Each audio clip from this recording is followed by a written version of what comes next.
At first, I thought I was going to have a little problem trying to get it. I haven't done this type of setting in a while, in a long while. I've been doing a lot of shorts. So I'm actually going to stop doing too many shorts and start doing regular videos, because the shorts, when we load them up on the website, we don't get the full expansion of the screen. We pretty much just get that little narrow shot in there, and I want to do more expansions on the whole wide screen. First things first, my name is Kenneth Burr. My company is ILEG Technology Screens. Watching the minute I say that word, ILGE Technology, or whatever I say, here come this guy coming out. Keep it out of trouble, you understand me? Anyway, so basically 235.1, this is actually much more, this is a different aspect ratio for 235.1, but my projector actually does an actual 235.1 widescreen, because I'm using the ViewSonic, and ViewSonic has that capability to do that. So, am I on the controller? I think I am on the controller for this one. So, it does have a 230, it does comply with the other aspect ratios and widescreen. So I've done a lot of these screens because I'm obsessed with 235.1 setups. And as I said before, I can't explain this enough, but if you're going to be in this field of doing this type of work, you're going to have to know all the aspect ratios when it comes to projection setups, because you're going to run into people who have these setups, and you have to know how to talk with them and know what you're talking about when it comes to these particular setups. I didn't realize that I literally did that many video demonstrations at 235 and 0.1 on that particular projector. I did a lot of them. So I went to go look up any pictures of 235.1, and I found my picture of the biggest 235.1 I've ever designed, which was 178 inches of 235.1. This screen's about 150 inches. Actually, it's 156 inches because it's a 1610 screen, but I can run the 235.1 in here perfectly. Hey, I'm going to tell you again, camera's on, stay out of trouble. That's my cat I'm having that conversation with, because for some reason he finds the most jacked up things to do on camera. So I got to remind him, get it together. Take my lens off there a little bit. There we go. So that setting right there is 235.1.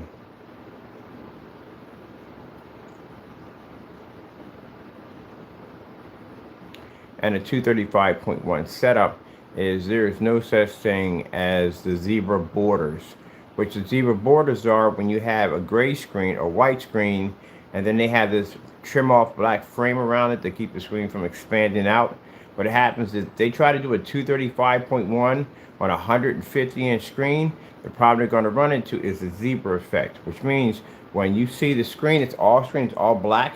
Pretty much it's the border. It's all black. It's all screen. It's an all screen. Because the screen is all 100% black, we don't have to worry about the border issue. Where you're going to have to worry about the border issue if you have a gray or white screen, because when you have a screen at 150 inches and you display an image like this at 235.1, one of the problems you're going to find out is that you're going to have this huge gray area at the bottom, and then you're going to have the black where the frame comes in. That's called the zebra effect. That's what I call it. So what some companies do is some companies will sell you a curtain, a black curtain, that you can stretch across the screen, so that way you can have one big large border. But that's the headache of you working with a screen that has it's not ultra black. Ultra black screens like ours does not require any type of borders. We don't need it. Our screens are all borderless. And that right there is the Apex Gamer, most insane screen paint on the market. Screen paint can back itself up on so many levels. It can even back itself up in court. So yeah, can't wait.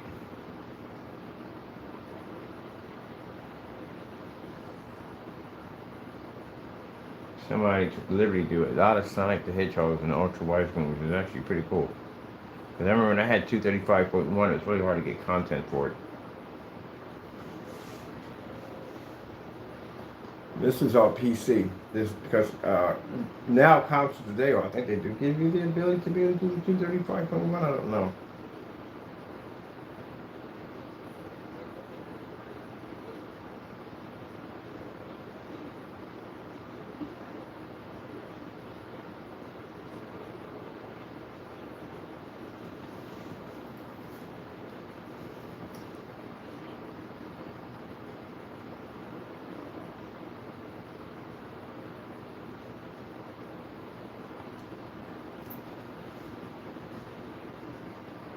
for those people saying that 16:9 is widescreen, no, 16:9 is not widescreen.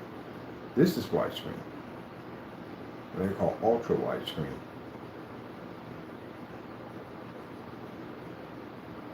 So when I say at the end of the day that if you're in this field, you want to get into this field, and you want to sell projection screen paints, man, you have no idea how much testing you're going to have to do on products.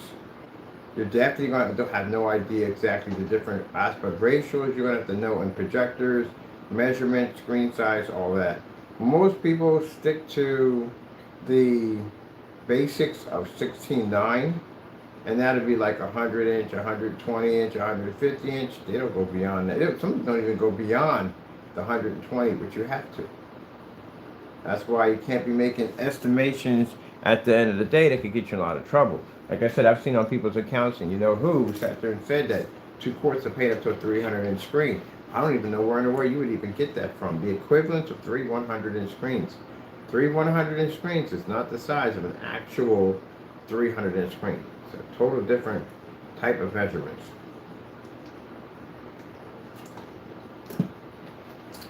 Usually that's a noob mistake. Noobs do that. They make those mistakes.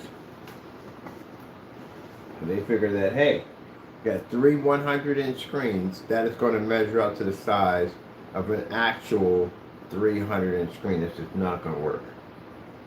So this is one of the setups. I want to do a curved one too. This is one of the setups I'm going to be doing in my showroom. Man, once I get my showroom, I'm going to be doing a majority of most of my advertisement, roughly out of 100, I would say 90% will be done in that showroom. Because I got a whole audience out there to check this technology out. Oh, I played this over for the giant fish.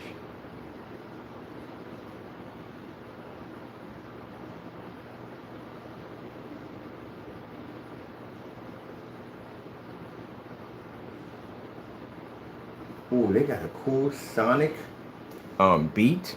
That'd be fantastic for this. I'm gonna go back. I'm gonna grab this one for my promo.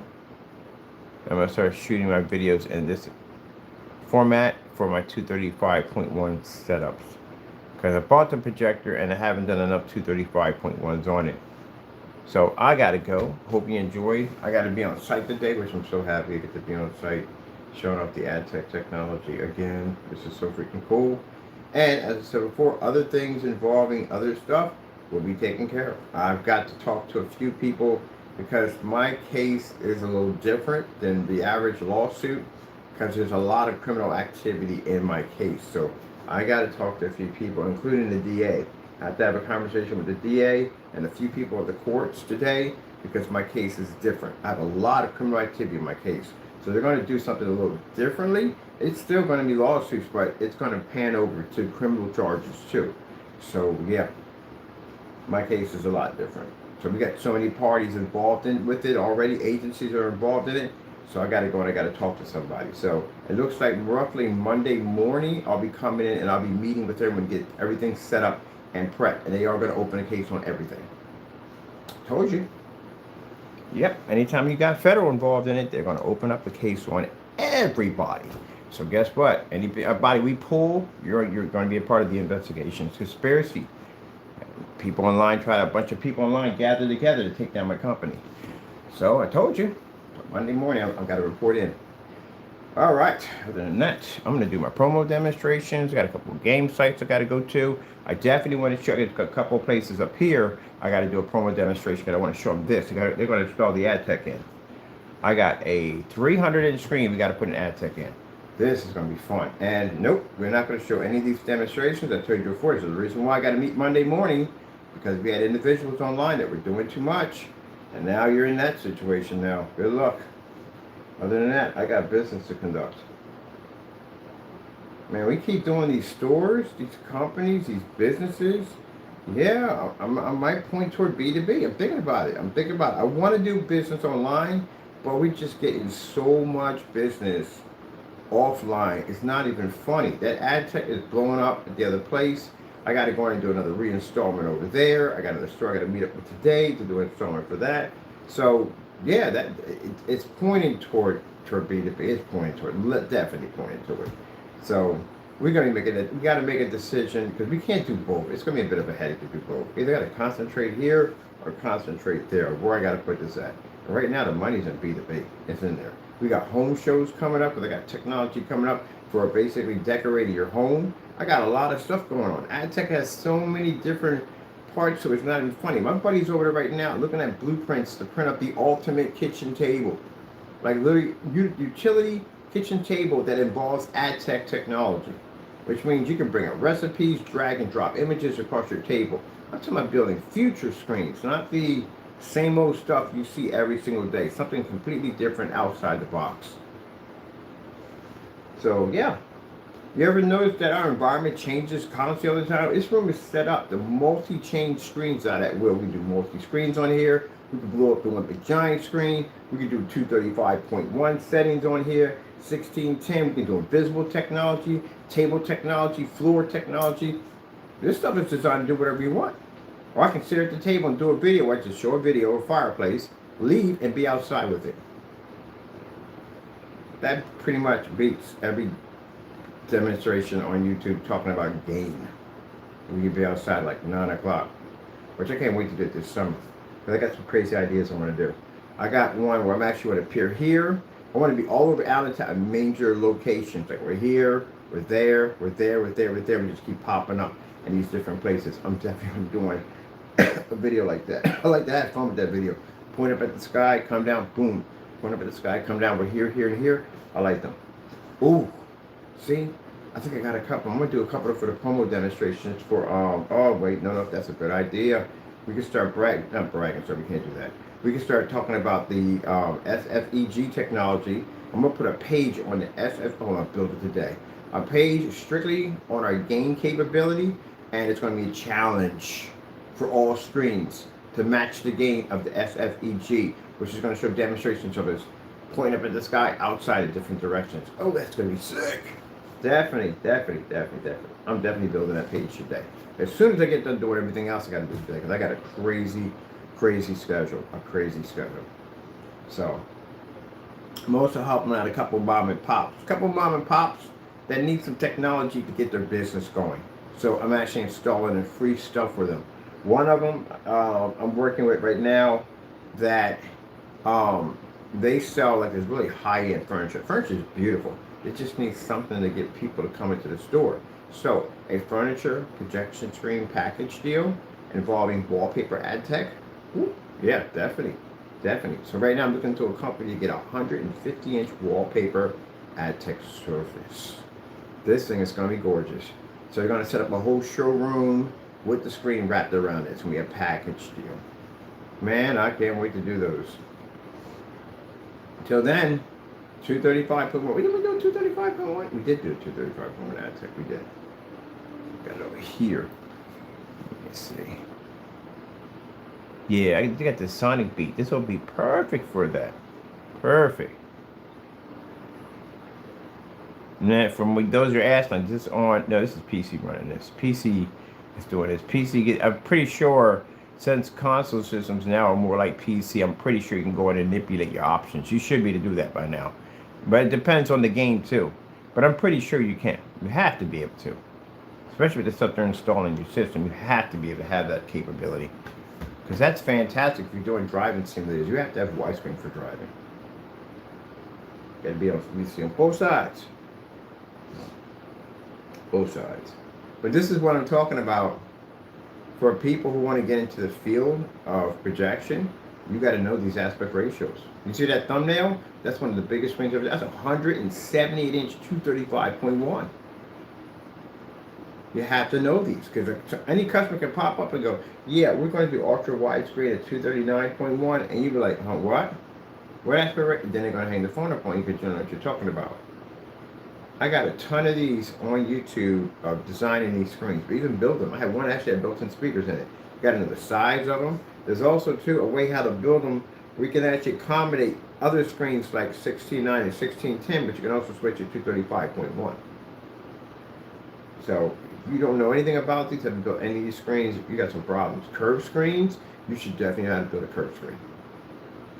So most people, what they'll do, they'll stick in the safe zone. They'll stay near 100 inch to 120. That's as far as they'll go. They won't do any big giant screens because that requires a lot of math measurements and calculations. It won't go near them, especially when they're outside. You definitely have to know some math. But again, the wind and all that triggers a screen. It can throw off the screen. We call it distortion to pop up. If the screen's fluctuating too much, there's a whole lot of stuff that goes on outside that can mess up your day. So that's stuff you got to know. Can you run 235.1 on a gray screen? No. Heck. One thing, contrast. I can't even bring that up enough. I literally made a forum site and they've been talking about 235.1, 239.1 on a gray screen. How is that working? We can't even read the contrast levels. When is that going to work? And then again, zebra effect, because that's what you trigger off. Now this screen right here, we have here is 16, these are 1610. It's not an actual 235.1. But I can run a 235.1 off of here because the projector has that aspect ratio that allows me to do that. It's a big difference. What do we got running on here? It's like a video game.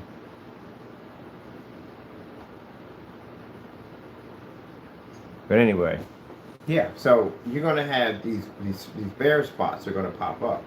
You're going to definitely have the gray area that's not being touched by the screen, because that's going to be gray. And then you're going to have the black border around the screen, which is going to be black, black and gray.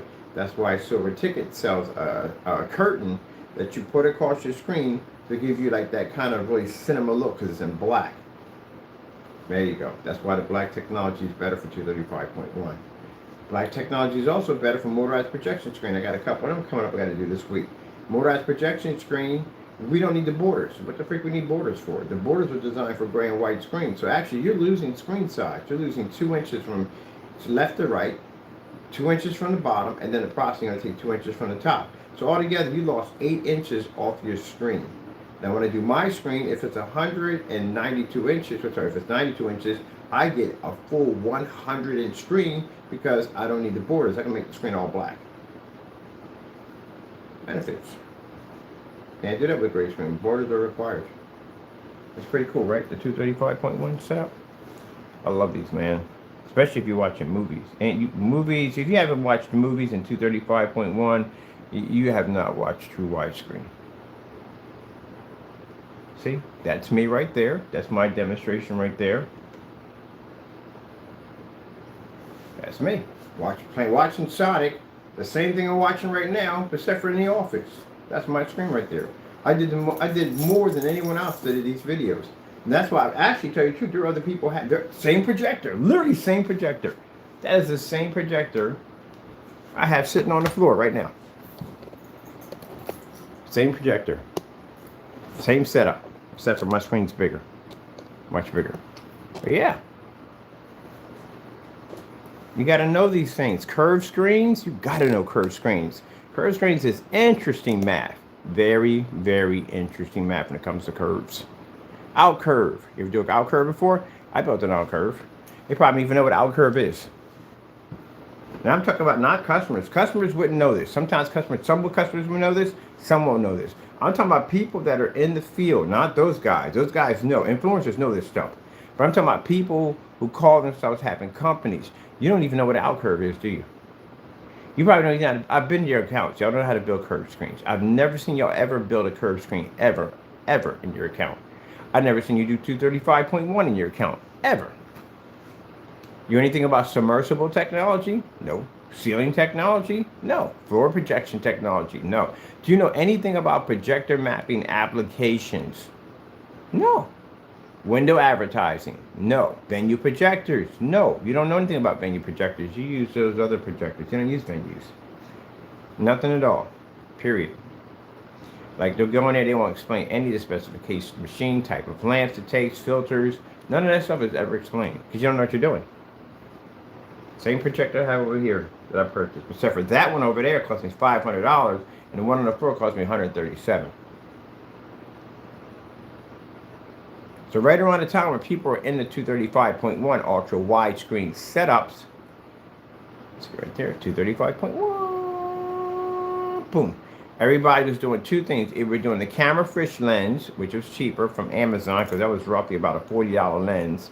Or they were doing, if you had the money, you can go to eBay and get a lens adapter that fits over top the screen.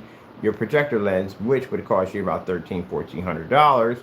Or if you had some really big bucks on you, you could just buy one of the high-end projectors. But not all high-end projectors had that particular option. Only certain ones had it. And they really didn't talk about it too much, which I don't know why.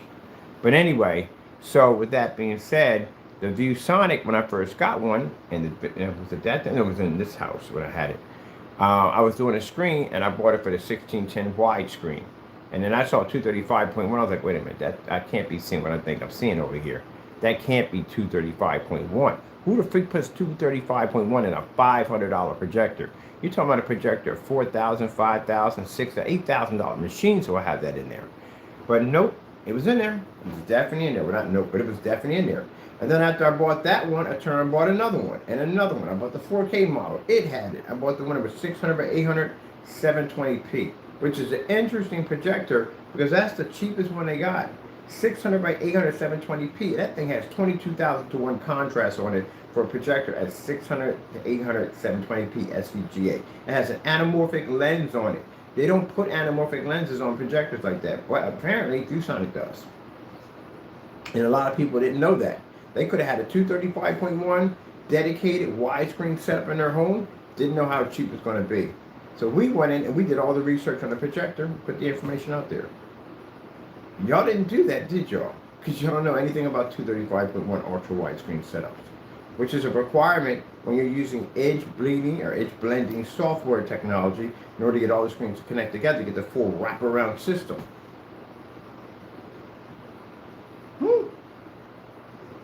I listen to y'all conversations. I listen to y'all YouTube videos and you explain y'all stuff. Y'all, it's the same old stuff, literally. Great color, great contrast, picks up a good image. That ain't telling me jack at the end of the day. You're just telling me the same thing I just heard in the forum room about a half an hour ago by some guy who just made some great paint. Nudes do that. Y'all can't explain it. So that's a 235.1 setup.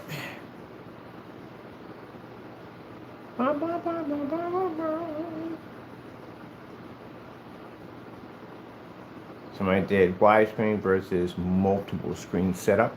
That's another thing too. Multiple projector application setup. I don't see them doing these things. You have to know all this stuff. So those of you who claim to know stuff, when you get into the courtroom, I'm going to ask you questions. How much do you know? What's your knowledge in screen paint? So if you say you know my stuff at the end of the day, how well do you know the technology? I'm going to ask you a lot of questions in there. Mind, you're going to be on the stand, so don't lie. You'll be under oath. I'm going to ask you some very important questions. I hope you know them. This is to damage your credibility, to show that you don't know anything. You're just a troll online just doing dumb stuff. On top of that, you're going to have to show that the technology didn't show up as it did in your video. So you know what's coming. That's why they log off, because they know it's coming. You don't like it when Mr. Bird brings this up over and over again, do you? Of course you don't. Of course you don't. Well, you do dumb stuff, that's what happens. You got widescreen and you got ultra widescreen.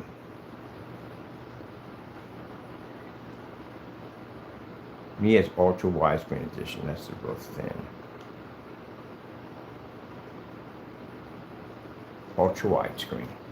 There's so many settings, aspect ratio settings to the 235, 239. There's a whole bunch of them, depending on what type of projector you have.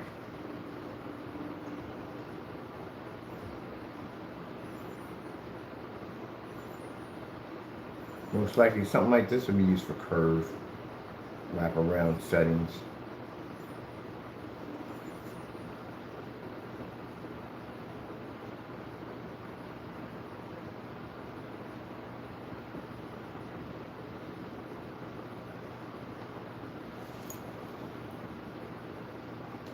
Ultra widescreen, 235.1, 178 inches.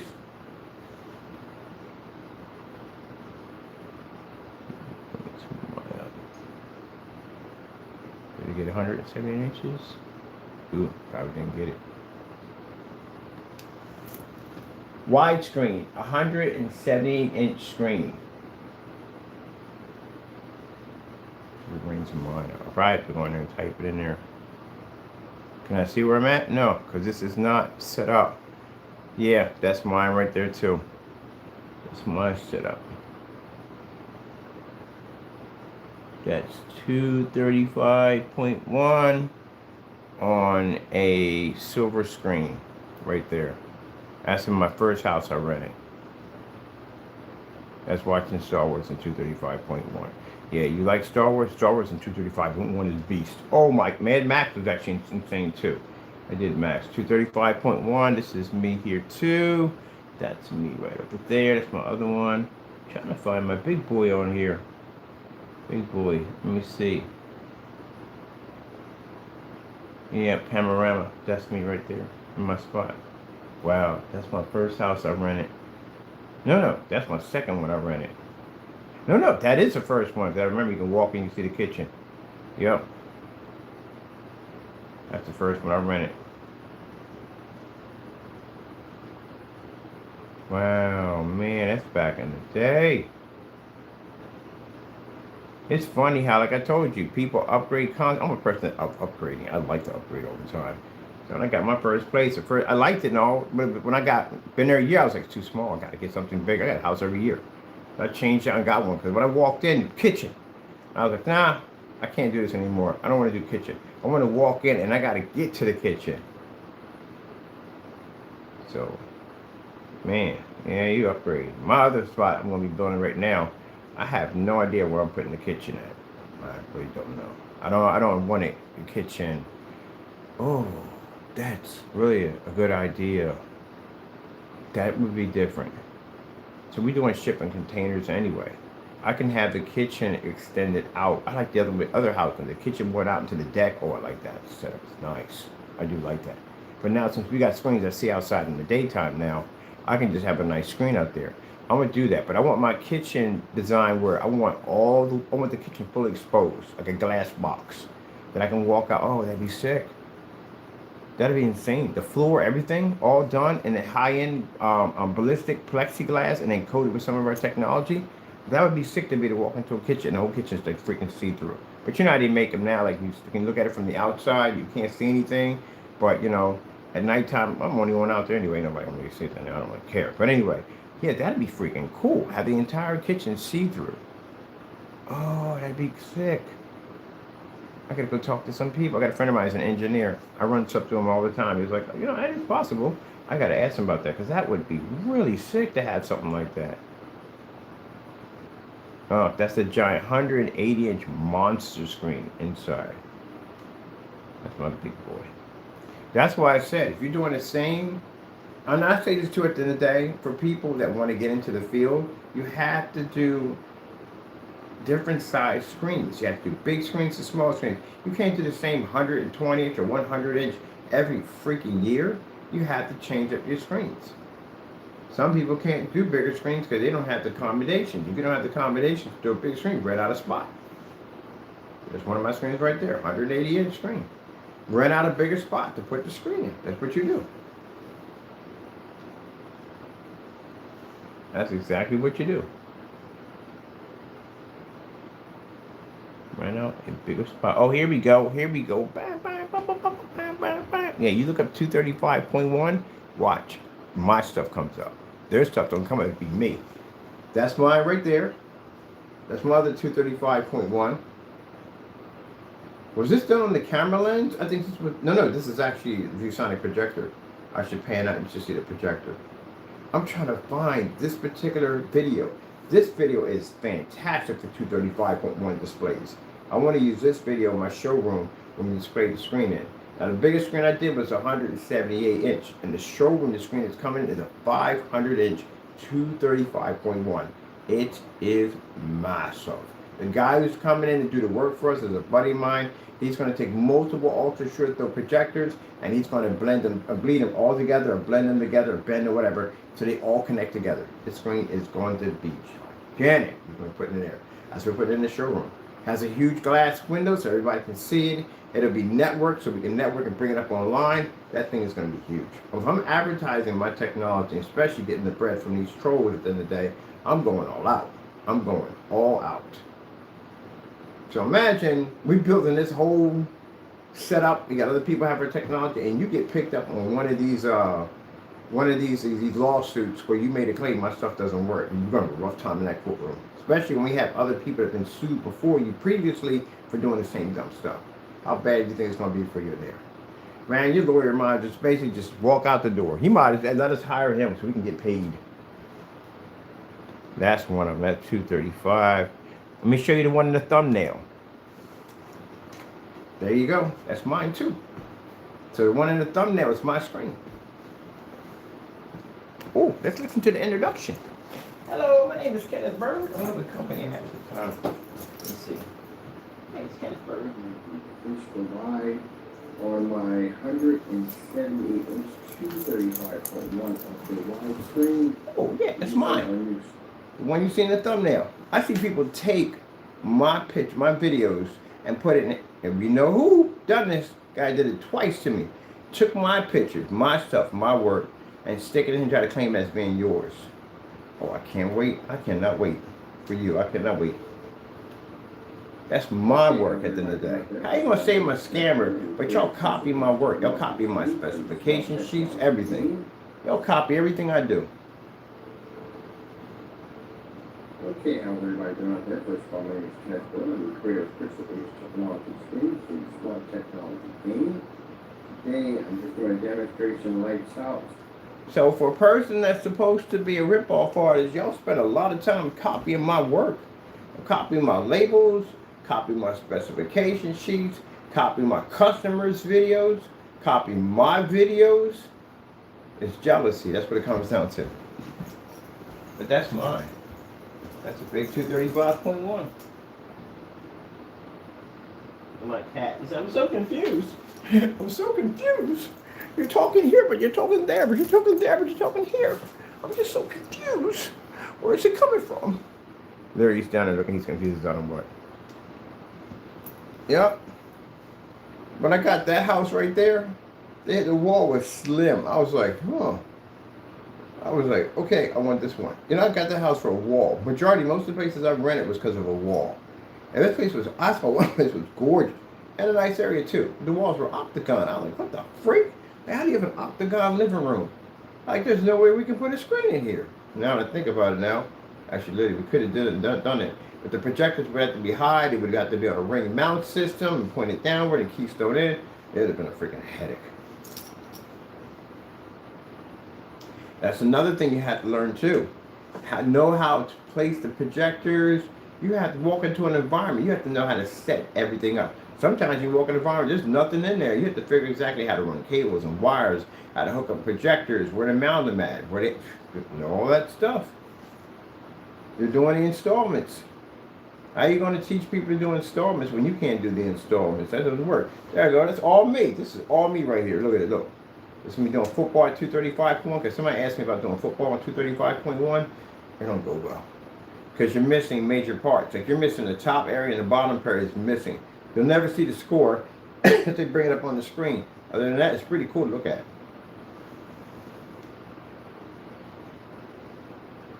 So it shows what projector we have here. Yeah, there's another, same one, sitting on the floor. It's showing you it's 235.1. And watch a football game off of it.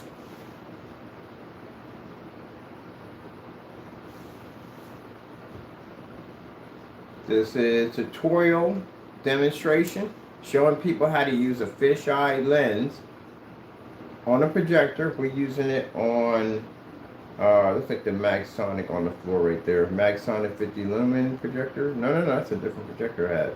But anyway, that's a fisheye lens. And it shows you a tutorial how to go in and how to change your shifting. You can't do this at 69. No, you can't do this. You have to 1610 to do it. 1610 triggers it. You can't do it at 69. It won't work. Don't 4.3 won't trigger it. It has to be done at 1610. That's what causes it to react. I've done so many tutorial videos. It's not even funny. All that stuff everybody was doing at one point. You guys doing that? No, you weren't doing that at all. Period. What about tension screens? Y'all don't do motorized tension screens. Tension screens are different. You can't just go in there and slap paint on those things. You would jack the screen up. That little tension line that's in there, you got to know exactly how to tape these things down. Well, we don't have to worry about it. We don't need a border. But anyway, you can't get paint on these tension lines. This will damage the screen. As a matter of fact, that's tension right there. So y'all missing a whole lot of information. So if I get you on the stand, I start asking y'all basic questions that you should know, I can basically prove at the end of the day you don't even know what you're doing. Let me see.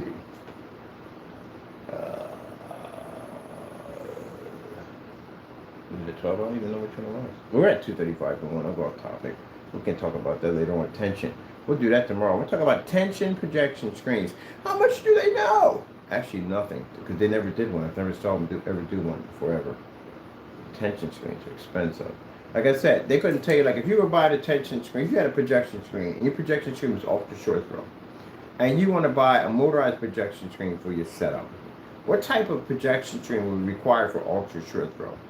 Now, if you were to say one of these, no, you'd be incorrect. Now, if you kept it the same way it was and you didn't paint it, then that's a different story. But some of the screens, the PVC is actually very thin. Some of them have very light bars at the bottom. The bar, when it drops, it's supposed to flatten the screen out a little bit more because it's heavier. But sometimes they have lighter bars. You don't know this because you only just painted over a motorized projection screen, and you assume that all motorized projection screens are the same. I'm talking about not customer, not to you. I'm talking about the people who make products. You jokers at the end of the day. You know what I'm talking about. The stooges. I've never heard in any demonstration that you guys have done, and I watch your demonstrations. I research everything. I never heard you explain the mechanics of a motorized projection screen that you were using in your demonstration. All you said was, I can paint a motorized projection screen. That's not enough information for me. At the end of the day, if I hit that with an ultra short throw, am I going to get a ripple effect? So what the ripple effect is, when you paint a motorized projection screen, when you get them, they lay flat. But when you add paint to them, this can cause the screen to ripple. And if the screen ripples and you have ultra short throw, and they never mention this either, for people who use ultra short throws all the time, you don't even know this one. Ultra short throws have to lay on a surface that's absolutely perfectly flat. So what happens is when people get ultra short throws and they hit their wall with it and they think it's the projector's having an issue, no, your wall's crooked. That's what's going on. You being there changing the keystone out and all this stuff. No, that's your wall. Your wall's crooked. That's the problem you're having with that from the door.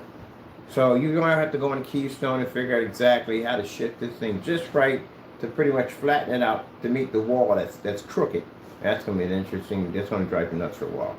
Anyway, so they don't tell you about that. So because of that, ultra short throw and short throw projectors do require ultra flat walls. That means that your projection screen, when you paint it, will cause a wavy effect. And the wavy effect will distort your image and make it look off. One area be up, one area be down. You'll be going through that nightmare. The projection screen you have to use is called tension. Tension screens have a system where they have a kind of tension line that runs from the top to the bottom of the screen, kind of like a, more like a tension for like a drum or for a sail. And what it does is it causes the screen to basically lay perfectly flat. Every single time when that thing comes out, it'll be flatter than your freaking wall. So when you hit that with the ultra short throw projector, your image comes out with no distortion. Ultra short throw projector, no distortion. But the interesting thing about it is, if your wall's crooked and you're using long throw is not affected by a crooked screen. They don't have that issue. Only ultra short throw and short throws are affected by it. See? Did anybody in that channel explain that to y'all? No, they didn't. Did they tell you the difference between old school short throw and long through short throw? They didn't explain it to you about the fisheye lens and all that. Nothing? Nothing. I literally feel like one of the teachers that come into a class after a lazy teacher, and the lazy teacher's not teaching the kids nothing. You know, they're bored to death because the teacher has no passion. You kind of like, they're not teaching you anything. Like, you haven't learned about that. What about volcanoes? Nothing? Nothing at all? Oh, we got a lot of work to do. They didn't teach y'all anything. Now, the influencers know this stuff because they work with enough stuff at the end of the day. They have a well of knowledge of this. The only knowledge they don't have at the end of the day is to telling people that the gray screen is going to read a contrast level. We know it's completely bogus. But they do know this stuff at the end of the day. Where you have people like Fernando and McAfee and what's the other one? Williams and Rogers never explain this stuff at all. And none of your demonstrations, I've never heard you explain the mechanics of a motorized projection screen.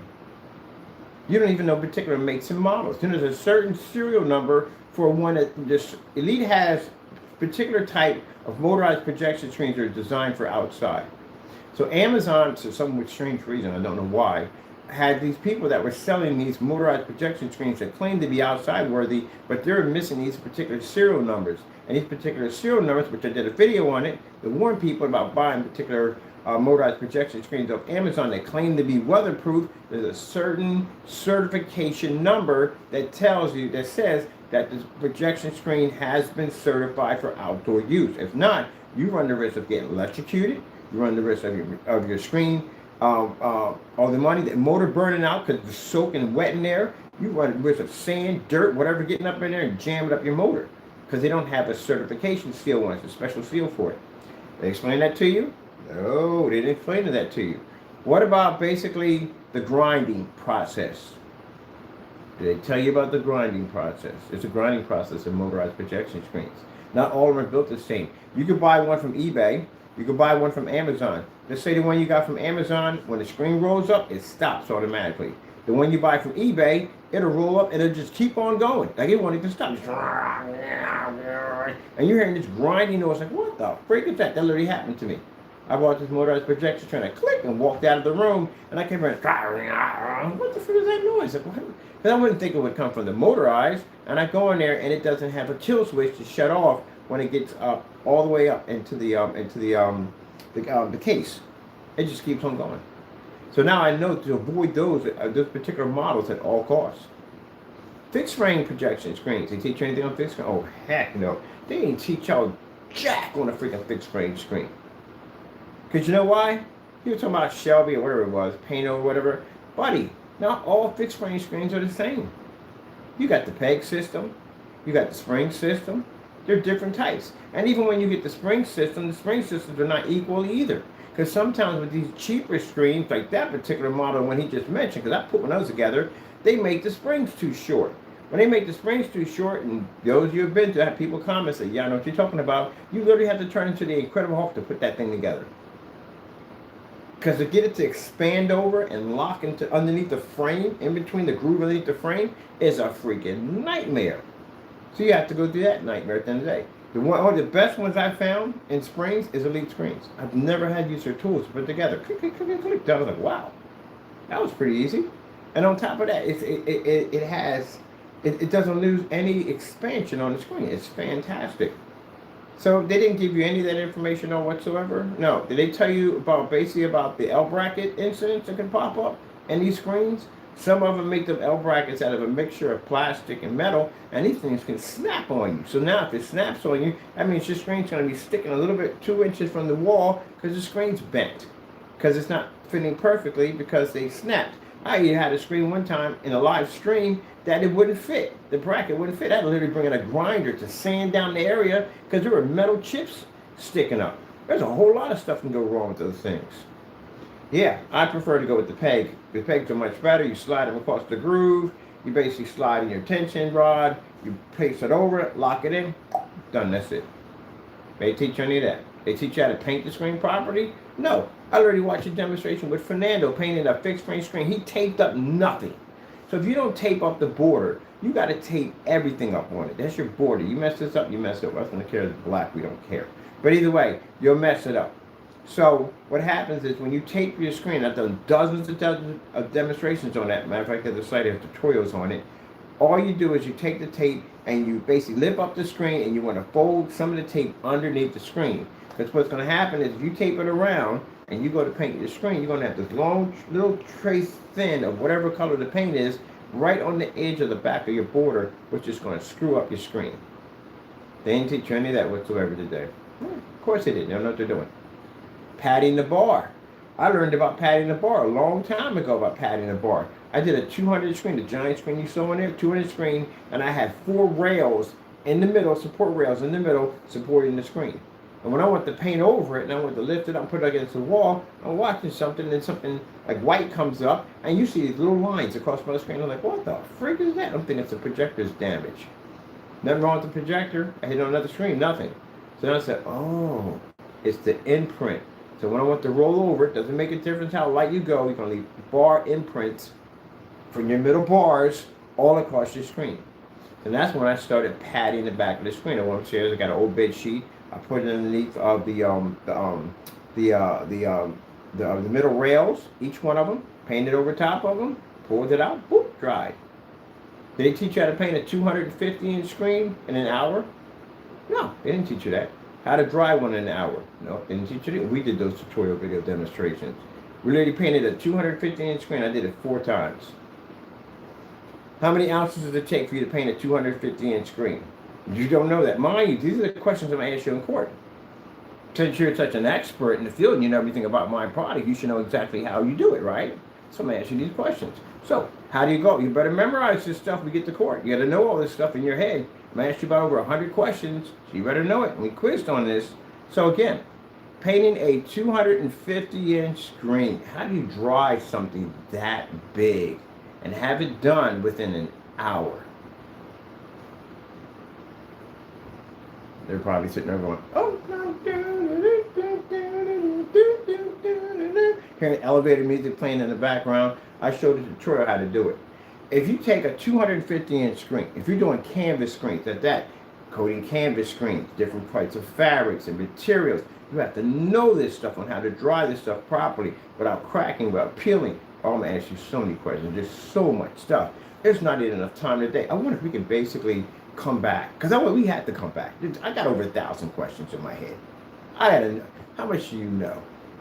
You don't know anything. I know from the fact I know you don't know anything. Because usually when I ask these questions, I'm met with laugh emojis. That tells me you don't know anything. But let me help you out here. So if you're painting a 250-inch screen, the first thing you're going to have to do if you have a canvas screen, you got to lay plastic everywhere. But everything's going to seep through that screen. And for someone, Rogers, who made it said you could do it outside, that's the dumbest thing you could ever do. That shows you don't know what you're talking about. You never paint screens outside. Why? Because you got things floating around in there. You got bugs that attach to the screen. You got freaking leaves, dirt. You'll come out there, you'll find the most strangest stuff stuck to your screen. Never dry them outside. Unless you got it in an enclosure area, that's the only way. I had mine on top of a roof deck and I got hit with leaves. I had to redo the whole thing all over again. Live and learn. Oh, so many questions got answered. Weatherproofing outdoor screens, you don't know anything about that either. Oh, pop quiz is coming up in court soon. I have so many questions to ask you. All right, so let's get back to the 250. So the easiest way to actually dry a 250, if you're painting a 250 or any type of screen, it can be 250, 100-inch, 150, and whatever, canvas screens, how to dry these things faster. What you do is you get a fan, box fan. Now I have a system that I built. It's a little contraption I designed that I can slap 2 grooves on each side, a piece of wood on this side, piece of wood on this side. Oh, we got to go to my site, mother site, show you how to build stuff at the end of the day. See, you don't know jack, man. I'm not talking about the customers. The customers, I love educating you guys and teaching you new stuff. But these guys that come on here and think they know stuff, you don't know nothing at all. You don't know anything. Let me go get my other monitor, set this up, show you all how to build some stuff. Levitating screens. I got a screen I built that has a spring shock support system. So when it's windy outside, your screen can stay in the same place without moving all over the place. Tension screens. Got so much stuff to show you. They don't know jack. All right, so let me tell you how to do this. So basically, I built a contraption. I can literally patent some after this stuff, but I don't give it away for free. It is a fan system that has a pallet underneath the bottom of it. It has 2 grooves on each side. One here, one here, one here, one here. And it allows you to take the box fan and slide it and lock it in place so it doesn't go anywhere.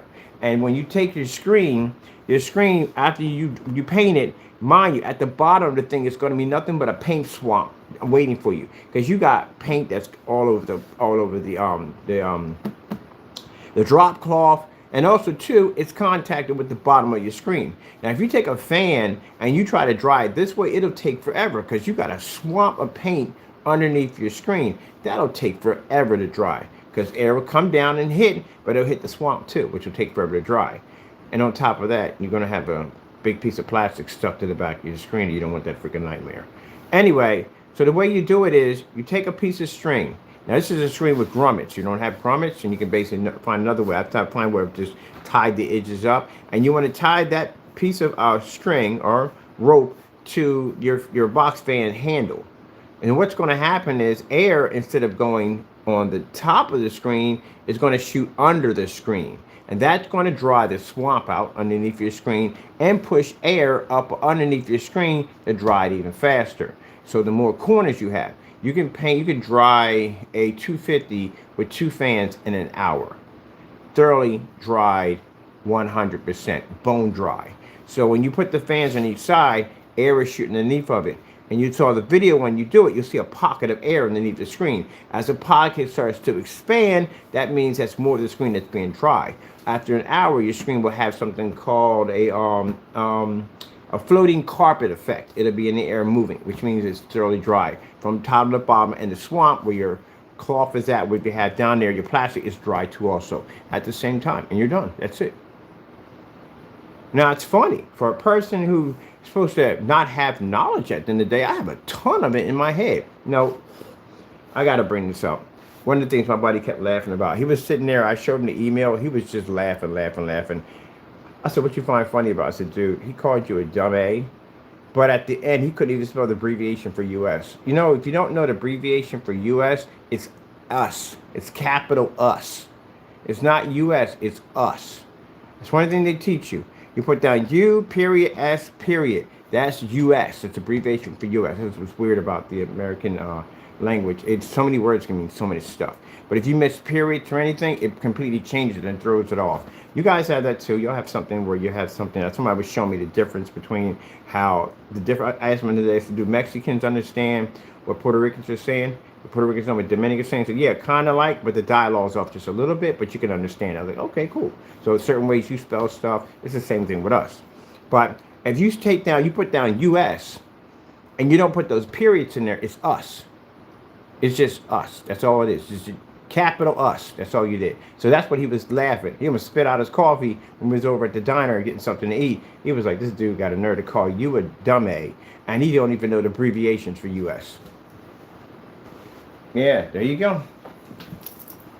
It's right there. You can see it. There you go. I got to post it if I'm done. Let me see. What are we grabbing? Let's see what we're grabbing. We're grabbing, we need a cord. Okay, we'll take this right here. So I got a site. I'm going to put the link up. It's a site to teach you how to build all kinds of crazy stuff. Like all types of crazy stuff. How to build your own motorized stands. Like if you got a motorized projection screen and you want to basically have it out in the middle of your, whatever, and you don't have any place to hang it, I can show you how to build a ground standing motorized projection screen stand. LED lights, all that stuff. Crazy stuff. Outdoor acoustic screens, everything. One of the things too, I got to ask them too, how do you weatherproof? What's the one thing you got to weatherproof when it comes to a fixed frame screen? Now, fixed frame screens are interesting screens if you take them outside. They can be used outside. I had a couple of them, a couple 150 inches on the deck. So they can be taken outside. The one thing you got to know, this is for the customer, not for them, because they don't know. The one thing you got to know when it comes to a fixed frame screen is that they have a velvet border. Now, even if your screen's black, right? Our stuff doesn't react to other black stuff. It doesn't. And we've done tons of demonstrations. Some of you are going to court over that. Good luck with that one. That's going to be a bit of a nightmare for you. But anyway, so what happens is if the black, one time I came outside, I did the screen, set it up, put it on the porch, and I come outside and I got these black lines all over my screen. I'm like, what the freak? Like, what laid that? What type of bird pooped black lines all over my screen? And then when I looked up, I realized that the rain, when it hit the velvet, it bled into the screen. That's what happened. So now, through trial and error, we figured out how to fix it. We get some poly, flat matted poly, and we basically, before we put the screen together, we actually coated with that. What the freak is going on over here? There we go. You basically coat it. So now it's actually weatherproof. So when it rains, it doesn't bleed into your screen. That's what happens with that nightmare. Now, most screens you get today, they're basically cut in the middle because it's an easier way of shipping them. Instead of you shipping this 8-foot screen or 10-foot screen, they cut it, they break it in the middle. That way it's easier to ship, when they do it that way. But the problem is when they do it that way, that when you set the screen up outside, especially if it's outside, now if it's against a wall, you're good. But if it's out in the open, problems are going to pop up. Because what's going to happen is I literally had a screen bend in the middle from a windstorm. Windstorm struck the back of the screen and bent it this way. So now I got a bent screen. I had to push everything back in and take out the metal pieces and flatten them out. put them all back in again. And what I had to do is I had to put a bracket system that basically bracket from the center of the screen into the back. I had to make sure it was tethered right there so it wouldn't bend anymore. So that was another issue I had to deal with. Another problem, you have to make sure that the coating that you're putting on the screen is going to apply when heat strikes the screen. When it gets hot outside, you have a PVC screen. And what happens is when heat hits the back of a PVC screen, these little bubbles will pop up. These little air pockets will pop up in the back of your screen. Some will be little sweat pockets that'll pop up. This is where the paint will separate from the PVC, and you'll have these little bubbles that'll pop up all over your screen. I had that happen to me one time too. And I was like, what the freak is that? And if you pop these things, now you got moon craters all over your screen. And then to go in there and try to peel that piece off, even if you paint over it 100 times, you still got that little moon crater imprinting your screen. There's a way to fix that problem too. There's also a way that we made a solution. We never have to worry about it over again. Inflatable projection screens. Oh my goodness. That is a whole different type of nightmare by itself. To recoat one of them things is a freak absolute headache. Yeah, it's a very, very temperamental surface. Why? Because an inflatable screen is not going to be kept up unless you're going to run it all the time. But most likely you're going to deflate it and crumble it up and stick it in a bag. That means screen is going to take more stress than any other surface. So the surface that they make the inflatable screen out is kind of funny. It's like a kind of real plastic, like kind of PVC material. And that material, if you paint it with any form of acrylic paint, cracks automatically. Or worse upon worst nightmare, basically when you go to fold the screen up, it'll marry into itself, which means it'll fuse into itself. You go to pull it apart, it ain't coming apart. So they take a particular special type of formula to get them to react.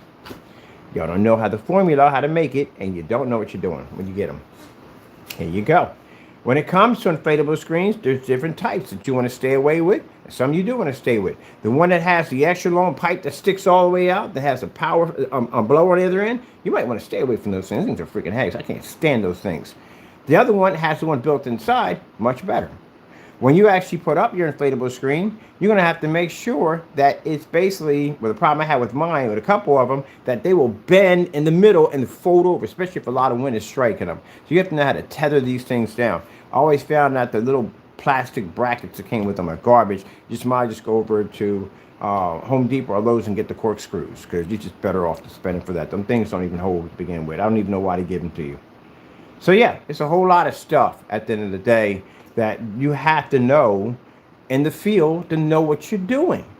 Because you're going to run into people that this is the first experience they have, and you got to help them build this and put this together. Everything down to the projector, everything down to the screen. Anyone's ever done business with me, you know when you do business with me, I will pick out your projector for you, and then I'll turn around and pick out the screen, show you how to build it, put it together, involve lumber, anything you need. I know how to put the thing together. Y'all don't have that type of knowledge at all, period. Not your customers. I'm talking about people who sell, those particular individuals I named. You don't know what you're doing. And if you want to sit there and say you know what you do, all right, cool. When I get you in court, I'm going to ask you a bunch of questions. And I know exactly what goes on in your head at the end of the day. And I bet you it's a bunch of mumbo jumbo. Because in your videos I watch, I have never seen you explain any of that. You talk about me, yeah, but you won't talk about anything else. You don't know anything. You don't know what you're doing. Spectrum of light. I heard that dumb nonsense. I can clearly see in the demonstration where the blinds on one side were open because they're going down the hallway. The light's going down the hallway. But the blinds near the screen, they were pointed upward. So the light, when it hits, it shifts upward. You got to watch out for blinds. When you watch people do blind videos involving blinds in their demonstration, they're supposed to be open. You're supposed to be to see objects on the other side. The blinds are supposed to be flat, but they'll slant them so the light strikes and goes upward. They'll slant them so the light hits them and goes downward. It just gives a little slither of light. It's not making contact with the screen. This guy comes on and says, well, the reason why they're this way, because the light's going up, it's hitting the ceiling and bouncing down. Your Honor, can I get permission to slap him? Well, I just want to slap him one time. Just off the record, can we all turn our heads? I just want to slap him one time. That's literally how you make me feel sometimes, when y'all guys do stuff like that. That's the dumbest thing I ever heard in my entire life. What the freak are you talking about in that demonstration? Oh my goodness. Like, what the freak? Like, seriously. What the freak? Where do you guys come off with this freaking Mickey Mouse nonsense? That gain range bullcrap? Oh, I cannot wait to get this guy in court for that. I have to ask him, what is range gain? If I literally, I swear, Rogers, if I got to dig up the earth on you and drag you into a courtroom before I die off this planet, I am going to get that answer out of you in front of a judge. I'm going to challenge your company. Your company's still running, right? Good. Then that means under statute of limitations, you're still Gucci. That means we can come get you. I'm going to challenge your company in court.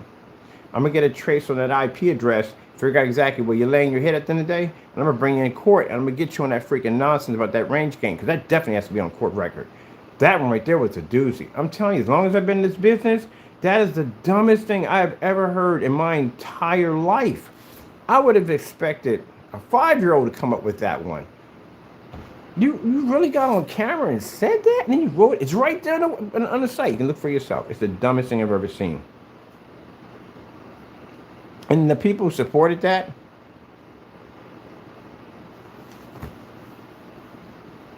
I'm quiet because I can't believe anybody can be that dumb. You know, I'm going to tell you something. He would have been fantastic for the guy who sold the Golden Gate Bridge. You guys would have bought it. You would have bought it. I believe it. I mean, you would have bought that bridge. What was the name of the fellow who sold the Golden Gate Bridge?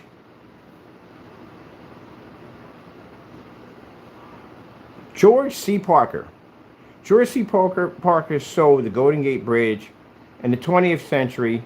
I think roughly it was $50,000 when he sold it. $50,000 worth a lot of money back then. He sold it to high-end bankers and stuff like that who bought this. It is one of the biggest scams in history. And he sold this. He didn't even own the bridge. He just went out there and wore this real expensive suit, you know, his investment, and went out there and basically around a bunch of bankers and stuff like that. And the people back then looked at you how people do it today too, looking at how you dress, you know. And they're studying them, and they're like, oh, that's money, huh? You know, greed, want more money, you want more money, that's what greed will get you. And they basically bought this bridge that he didn't even own. He sold it a lot more than that for $50,000. And $50,000 is a lot of money back then. He is a notorious con artist. So the Golden Gate Bridge in the same matter as the Brooklyn Bridge. That's the Brooklyn Bridge. Yeah, the Brooklyn Bridge too. He sold both of them. He sold a couple of things. He sold a lot of stuff. He sold the Statue of Liberty. There's a lot of stuff. You read up on this guy sold a lot of landmarks and got away with it because, you know, you don't have the technology we have today to go look up all that stuff. But yeah, misconduct and exploiting and rather than confusion, the bridge with the landmark. So basically, he didn't even own this. How much was the Brooklyn Bridge sold for? I think it's $50,000. 20th century. C. Parker. This guy's gonna go down in history as the person who sold a bridge. You got to be bold. Get up in the morning like, you know what? I'm gonna make money off that bridge. I'm gonna sell it. It must have been, for you con artists, it must have been, he would have done quite well in this world right here. Easily would have done quite well. Easily. Matter of fact, the whole crew would have did quite well in this world. Literally, y'all could have sold monuments and things. Like, you know, Statue of Liberty right here, you know, it's the best of the best. It's the best Statue of Liberty ever, you know. We have, you know what I mean? It's my products, Crow's Statue of Liberty, the best of the best. I guarantee you won't find anything like it.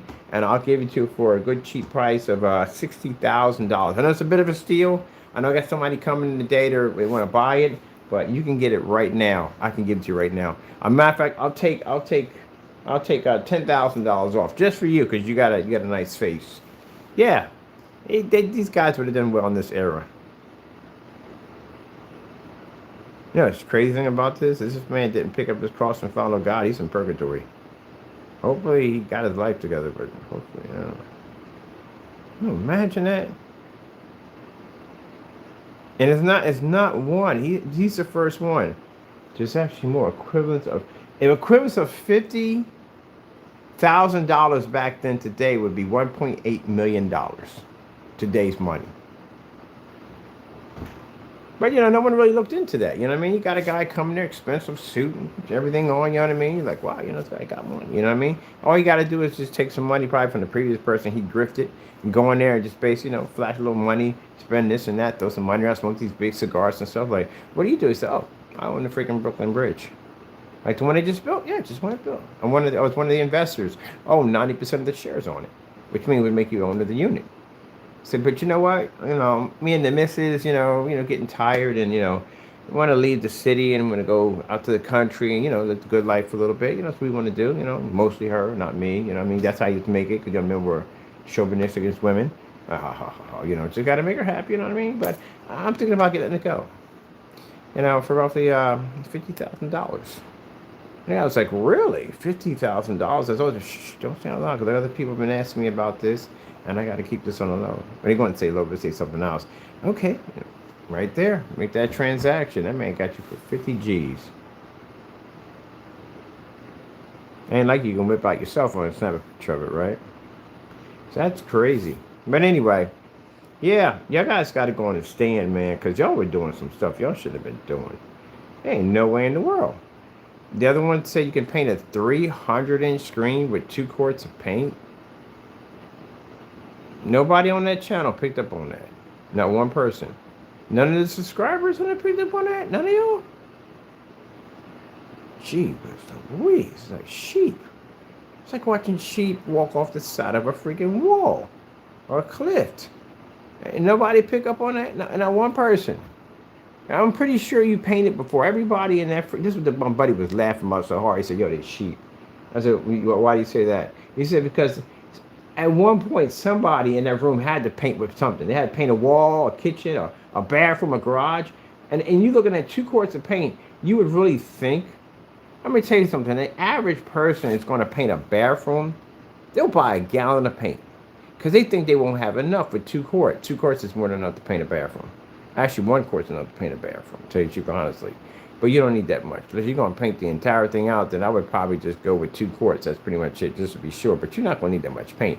Majority in your bathroom is going to be tile. Very little you're going to have. And then on top of that, you got to have a particular type of paint. You just can't go in there every time to paint. You got to go in there with something called bathroom paint. Even the drywall in your bathroom can't be regular drywall, because you got mold. Oh, my goodness. That's what scares me at the end of the day about different places and stuff. What was the drywall? I got to ask literally what the drywall was in there, because the questions you got to ask. You putting regular drywall in the kitchen, regular drywall in the bathroom. This drywall is not mold and mildew resistance. That means all the different freaking temperature changes and the steam and all that stuff gets. That's how you get sick. That's how you get mold in your house. So when you go into the house, the first thing I say is an inspection. Like, what type of drywall did they put in the kitchen and the bathroom? People don't ask that question, and you wonder why you're sick later on, because God knows how much mold is behind those walls at the end of the day. You have to have a special type. So when I was doing the garage, even I knew that exactly, that you needed a particular type. You either have it in purple or seafoam green, but it's designed to be mold and mildew resistant. Just might as well just do the whole house and just be done with it. So I bet you right now, majority of y'all, I would check to make sure that whatever you have in your kitchen is either purple, it's updated, it's a purple, or seafoam that's actually mold and mildew resistant. You have drywall that's fireproof. Flame board. My brain contains a lot of memory, so I can basically build something. If I design something, it's stuck in my head. So I always memorize that stuff. The stuff from the garage, I was engineered to build it, it's all in my head. So if I want to do it, it's in there. But anyway, yeah. So this is stuff you're going to have to know. If you're going to get into this business, you have to know this stuff. So let me show you the insanity. Because, again, someone gets you on this witness stand and they start asking you questions, you better be able to answer correctly, especially when you say you're an expert in the field. What do we got here? Unmatched demonstrations. Unmatched demonstrations. This page is to show off our amazing unmatched demonstrations, proving that our unmatched, superior, professional, and high-performance screen paints sit on a higher level than others. Yeah, true. Anybody want to challenge me on that in court? I mean, literally, I'm dead serious. We'll track you. We'll bring you into court. You want to come to court? Want to open your mouth and say something again? All right. Just checking. For any of you dum-dums out there, want to sit there and say, oh, we'll challenge you in court. Yeah, mention it. See what happens. We'll send a process server to your front door. I will definitely hit you on that challenge at the end of the day. Please do. Please, please, please. Anyway, so bottom line, let's see what we can help the customers out here while we crush. Oh, by the way, challenge. All of these are challenges. All of them. Get to work.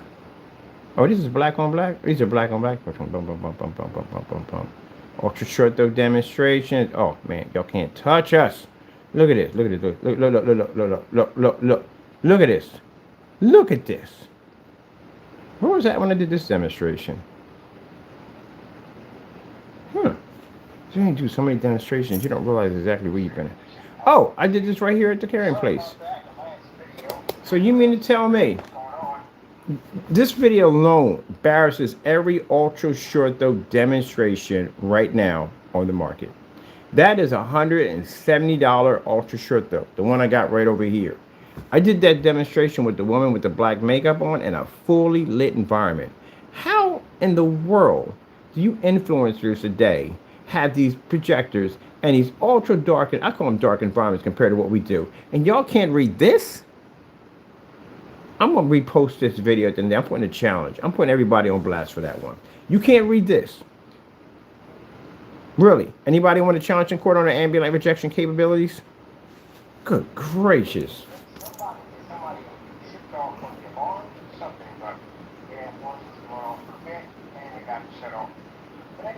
Every day. Every day. Y'all get to court. Y'all have no idea what you walked into when you get into a courtroom with us. Like, good gracious, man. Gracious, like this guy did all this work at the end of the day. You're screwed. Unboxing demonstrations. See, this is another reason why, customer, when you're buying screen paint for somebody, projection screen, now the influencers box a lot of stuff. They box a ton of stuff. But all in the dark with those projectors, because the screens don't work the way they're supposed to work because they're gray and white screens. But for our end, dealing with these screen paint people, at the end of the day, call themselves doing screen paint demonstrations, you can't use the same projector over and over and over again and again and again because it makes your screen look somewhat decent. You have to be able to do multiple projectors. We use different types of projectors. So when we take you to court, I can show the judge at the end of the day that, look, we use multiple projectors. Our screen pulls up every single time, even in that courtroom. What are the odds you think of you winning that court case? I don't think it's going to happen. So all we have here, what's this right here? Ah, this is my personal favorite. This is 4K versus 1080p. You know why we don't use 4K projectors? This is why.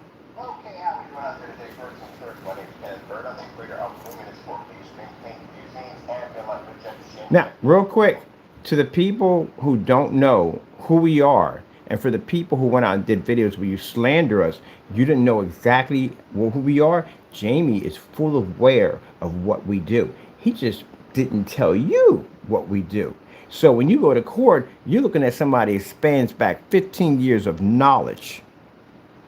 You're in a lot of trouble. A lot of trouble.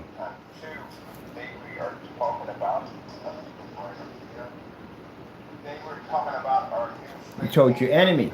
He didn't tell you what type and what we're skilled at doing. You're going to get slaughtered in that room, in that courtroom. So in this demonstration, get back to customers real quick. You see right here, this, that's a 720p projector, Optima. That's a 4K. Told you. Been there and done it already. See the two screens? Yeah, you can't tell one from the other. Can't tell one from the other. One's 4K and one is actually a 720p projector. That's why we don't use 4Ks anymore. I spent $1,500 for that machine. This one over here, I paid $150 for. That's it. There you go. Right there. Can't tell one from the other. And we had lights. Condensed lighting on both of them. Windows open. The whole 9 yards. So when I did that video and I saw that, I was like, oh, I'm never buying 4K again. That's why I don't buy 4K anymore. I sold that projector and got rid of it.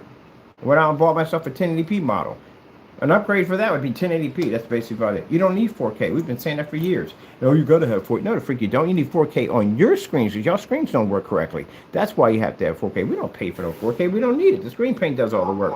Manufactured in 2012, and you signed PX7 was manufactured in 2018. So, zero calibration. Zero calibration. And we can make a 4K look like a 720p.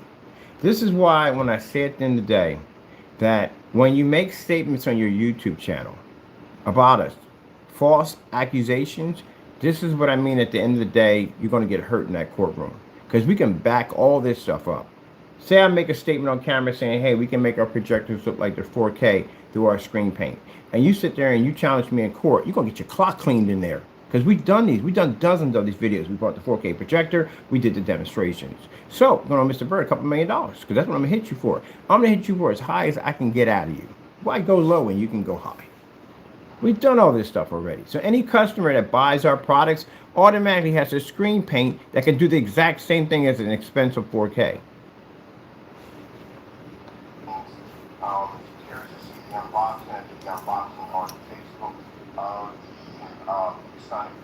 Same thing. Same exact thing. Look, up close. Same thing. The reason why gray screen can't do this? Because it can't read contrast. So that basically color balance, all that drops. That means you have to calibrate. That's why there's a difference on different projectors when you use gray screens, because again, they require for you to have high contrast, tons of colors to fix the problem that the gray screen can't produce. Exactly the same. Yeah, we back ourselves up. That's why I feel sorry for those of you who jumped on the bandwagon with this nut job and you really didn't understand what you were actually up against. So anything you said about me, we can back up everything that what we're not. This is going to cost you a lot of money, and some of you is going to cost you time. Because again, like I said, we're taking this to federal. We're requesting 10, 20, 30 years for some of these people. Dumb mistake. Very, very dumb mistake. Really should have did your research on me first before walking down that corridor. Again. And mind you, we got the 720p closer. When a projector is closer, it's supposed to pick up a better image. We got it closer. We got the other projector farther back, and we still are matching.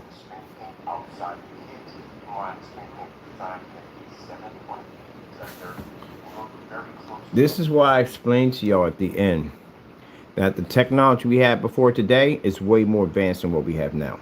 That's why they're so threatened by it.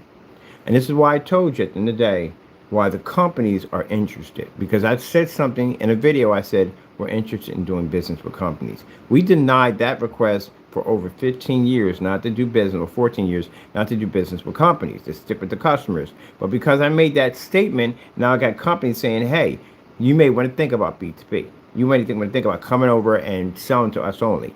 If a company gets their hands on this technology, if we go full B2B, do you have any idea what a product like this is going to cost you? It ain't going to be no $500, I can tell you that much. It's going to be way more than that. They're going to charge you $2,000 for it. And you sit there and say, no, yeah, there's always somebody going to buy it. They got a clientele set up to buy this stuff already. They got stores they can push it in. So when we come out here, our goal at the end of the day was to develop a technology so you can afford. You don't have to buy certified. You don't have to buy 4K. You don't have to be in dark environments. You don't have to go through crazy hard instructions. It was designed so you basically had a better, more advanced screen than anyone else. You denied the request. When it came to the best technology we could ever engineer for you, you denied the request. You denied the ability to have the Apex, which is one of the most superior screen paints next to the new Legendary, one of the most superior products we ever had. You denied it. And soon, if the decision goes where it goes at, whatever it goes, we're showing decision, we're showing the wall about this, this technology will be in the hand probably of companies, which you will now see this stuff in storefronts and stores and whatever. I hope they keep it out at certain places. But anyway, and you'll see a price tag of a couple grand because they know they can get that money for it. They're not just selling to you, they're selling to big corporations too. They're going to be going to distributorship pretty soon. Only with big companies only. Only with big companies for distributorship. You know what they're going to charge you. So we gave you that opportunity. Those who took advantage of the technology down through time, they still have our screens. Still have them. But we did tell you. Now, what's going to happen in the process of all of this is that we're going to take our trolls to court. They're going to lose. You're going to be sued on every level you could possibly think of. Again, you can't back yourself up next to us. So you're going to be sued. And then we're going to make money off of them. They're going to fund our new company that's going to be pushed toward B2B. And this technology right here, once those big companies get their hands on it, a paint that you could go into our website and get for $200 or $300, you're going to spend $2 or $3 grand.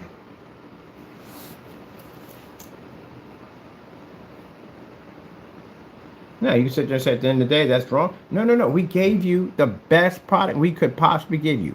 The Apex is one of the best screen paints. We gave you the best, and you basically turned it down. That's what you did. More of our sales come from companies. They don't come from you guys. They come from companies. That lets us know that there's no way in the world investing any of that money that I'm getting from these guys, or any money I'm getting from ad tech. There's no way in the world investing that in customer base. I won't make any money. It's where the companies are buying this stuff up. You denied the best technology we ever could give you. When I told you at the end of the day that my passion is not there for it, it isn't there for it. I had 3 orders come through the day, I denied them. I just don't feel it anymore. It's not the money at the end of the day, people. See, y'all think it's the money. It's not the money at the end of the day. It's the passion behind the work of it all. My joy, my love for it. That's what it is. Once I lose that, that's it. I don't want to touch base on that level anymore. In the dark, same thing.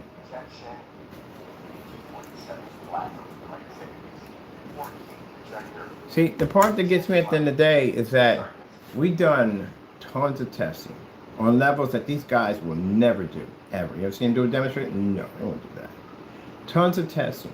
And you mean to tell me, and this is what I feel right now, at the peak of our very best technology, that you deny it to believe in people at the end of the day who have not given you anything but damaged goods. That's all they've given to you. And we've slaved for years to give you the very best. Now, for those who appreciated our technology, thank you so much. I appreciate you 100%. I do.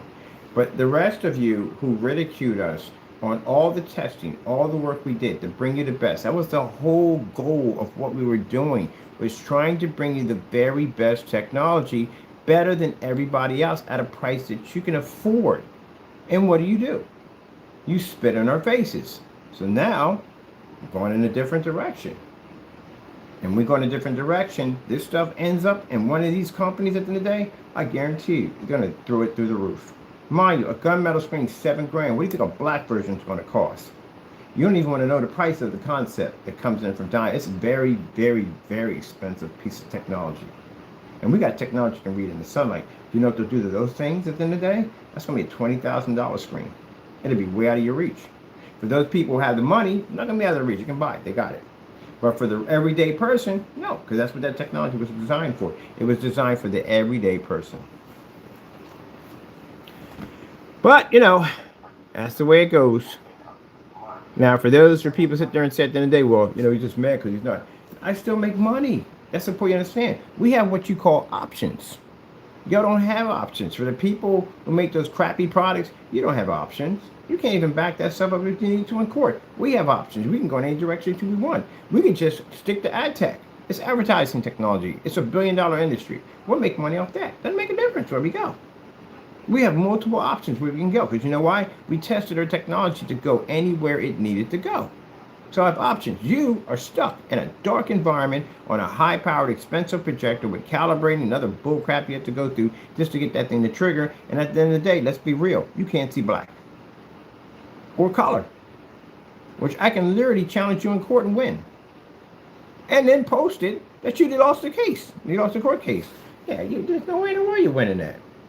But to the customers, yeah, that was the whole purpose, is to develop a technology that you could afford. Now, well, companies will have access to this. And that's what they wanted. They wanted that for years. They wanted that for years, to have access to this so they can go in and they can make money. Any form of projection screen company has all white screens. This technology what it does at the end of the day. It takes out certifies. It can pull up in fully lit environments. Man, it has so many multiple applications. You've got a dedicated theater room. You can paint your wall and ceiling. You can put an infinity ceiling in that will cost you less than $10,000 to $20,000. Do you know what they're going to do? The main people who are going to be buying this up are people who make white screens. They drop this up on a white screen. That screen goes from a $100 screen to a $3,000 screen because now what it can do. So let's look at the how-to video, our experience level. This is a video right here of Mr. Bird building a screen from the ground up. Anybody do that one? Any of you guys do it? No, you didn't do it. Built the screen from the ground up. From the ground up. From scrap wood. Put the whole thing together with scrap wood. We're just going to skim through this because I got something to do today. I got to be out the door in a few minutes. I showed you multiple ways how to build frames. As a matter of fact, at one point we gave away free frames. How much free stuff did they give you? Free LED lights, free paint sprayers, free fire sticks. We gave away a lot of free stuff.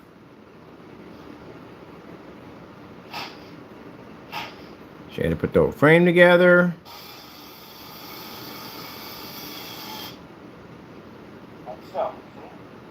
Show you how to basically staple the material down. All this work we put in, hours, countless man hours, to show you everything possible. Now, like I said, I've had amazing customers down through time contact me. Thank you, Mr. Bird, for helping me to put that together. Thank you. That's what we do. That's the whole thing of what we do. How in the world is a person supposed to be a scammer? And I've literally put more man hours into my work than you guys combined together. The whole object, if you're a scammer, is to do less work and get money. That's what it is. That's what you guys do. Less work and get less money. A scammer doesn't know much about his product, just enough to be able to sell it, to skim it by. Coating the surface. This was what? Supreme 8. This was a Supreme 8. Yeah. So, and then what I done? Displayed it. Which is ironic. It's a Brooklyn Bridge.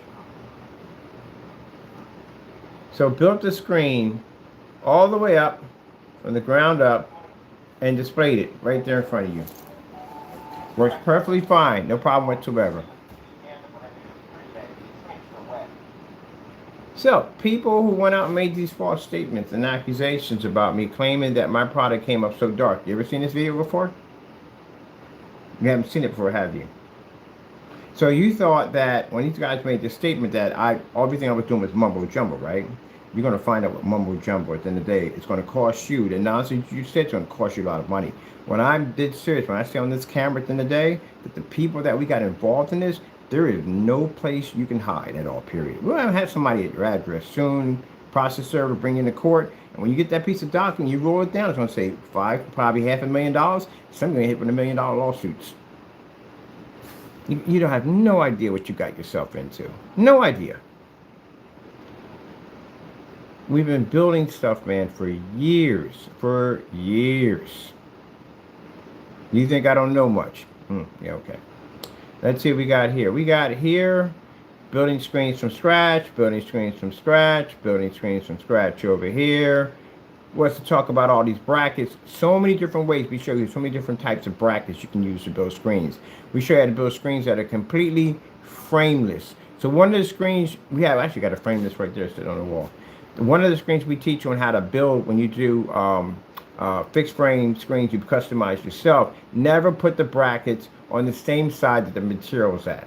That's one of the things we teach people. Why? Because when you go to stretch it over and you paint it, you're going to have the imprint of the bracket on the other side. It's going to drive you nuts. What you want to do is you want to staple that side and you want to put L brackets on the inside of it. That's the same thing. You build frames designed for acoustic or rear, front and rear projection screens. There's no rails in the middle, but the frame has to be sturdy. So those L brackets go on the top and they go on the inside. That's what keeps it nice and sturdy. But you want to basically staple the top areas here. And here on the corners, you never want to put brackets in. And to make sure the staple stays flat, you take a flat piece of wood, take a hammer, smack it, and boom, it's nice and flat. Every single time. They teach you that? No, they don't teach you that.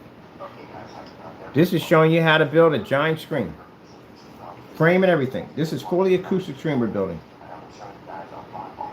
Those people hate my guts. Said I'm a scammer. You see this one? Yeah. Okay. Just wonder.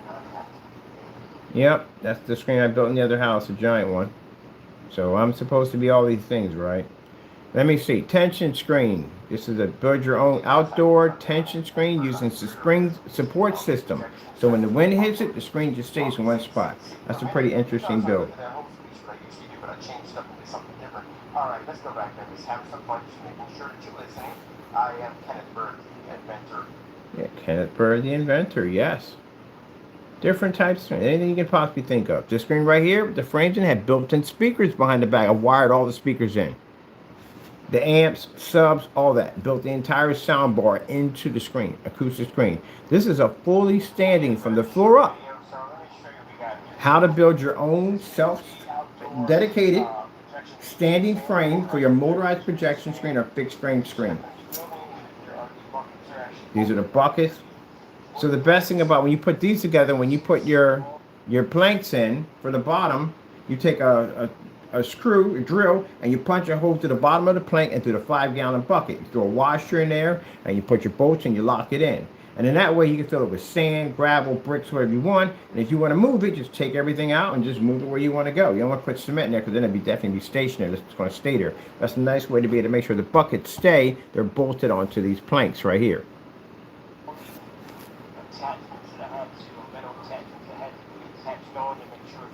My ex gave me a $200 gift card, and I'm like Home Depot because you know that's where I like to go all the time. That's my Toys R Us right there. It's Home Depot, and she gave me a $200 gift card to Home Depot, and I was like, oh snap!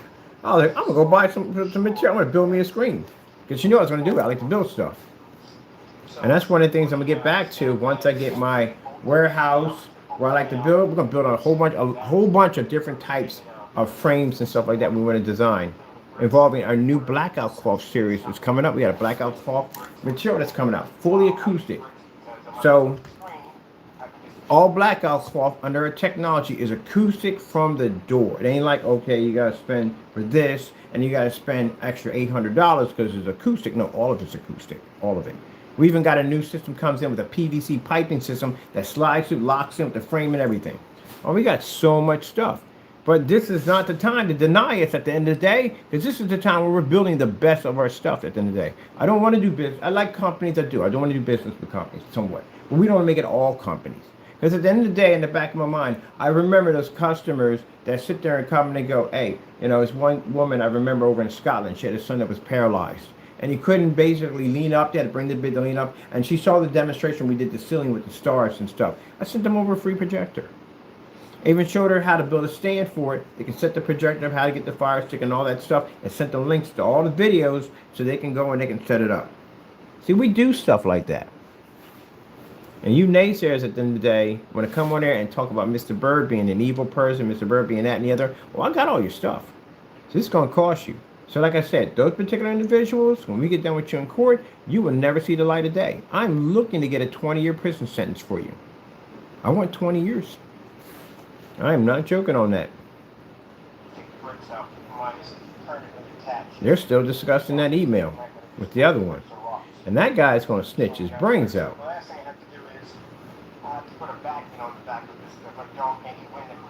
Now you sit there and say, well, you know, he needs... No, we don't need customer base. We don't. We make a technology to go to ad tech. We go where we want to go. Companies will buy that up like crazy. Matter of fact, we're doing with companies right now with ad tech.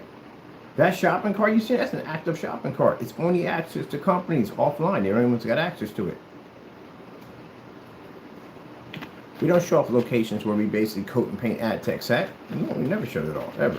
Because we got weirdos online. That's why you're going to court right now because of that dumb nonsense. Matter of fact, I got to call the post office and I got to add PC King and the other one. I got more information. I got to add in with that. But they should be showing you how to build this stuff. See, I got a screen out there right there. They should be showing you how to build it. They showing you this stuff? No, because they don't know what they're doing. Fixed frame screens. We just had this conversation, right? The proper way how to paint a fixed frame screen. I've done so many different types of fixed frame screens. It is not even funny. How many do you guys do? How many? One or two? That's it. Yeah.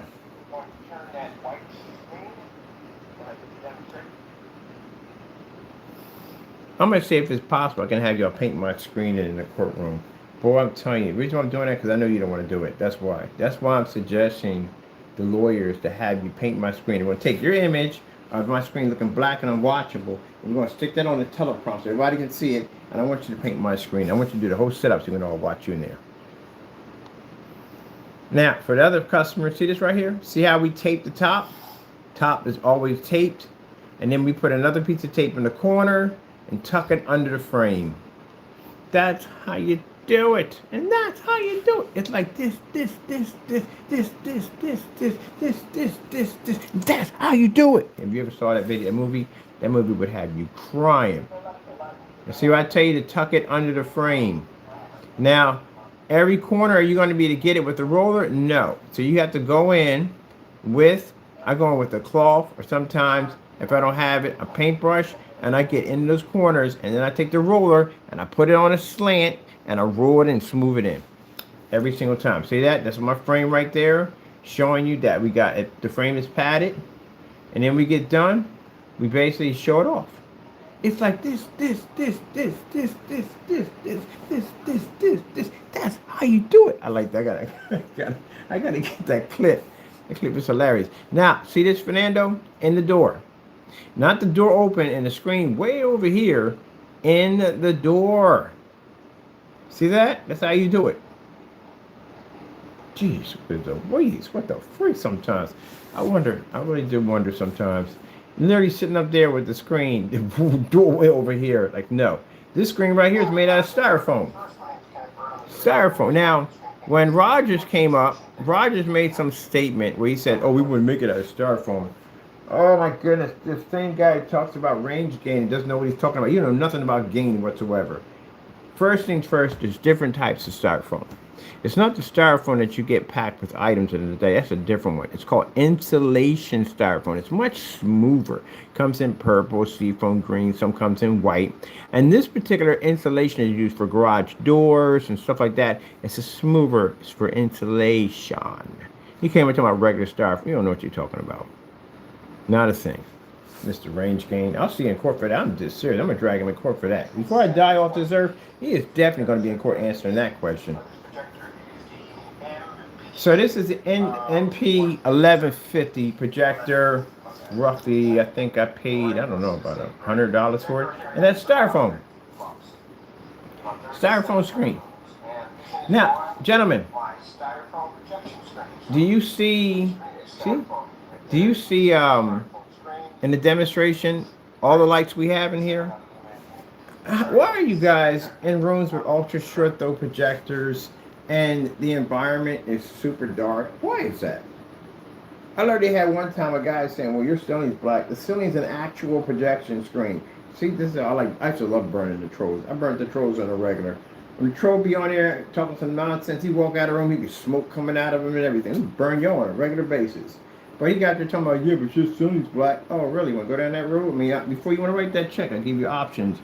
Do you really want to go down that road? You cash it. You want to cash a check? Okay, no problem. Here you go. Boom. Did a demonstration off the ceiling. Oh, that's the screen up there. Now you're leaving out. Smell like barbecue. Got smoke coming off of you. They're gonna burn you alive in that room. Don't ask questions you're not ready to have answered at the end of the day. Kick your butt. This is tension. We just had the conversation about tension. That's a tension projection screen. I painted this screen with one hand while holding the camera. Rogers, literally, I watched you painting the screen. It took you forever to paint that thing in. One hand while painting the screen in. And holding the camera at the same time. How easy it is to paint over. Look. One coat. Do you see me going back over the screen, multi-coats, again and again and again and again and again? It'll take you forever to get done.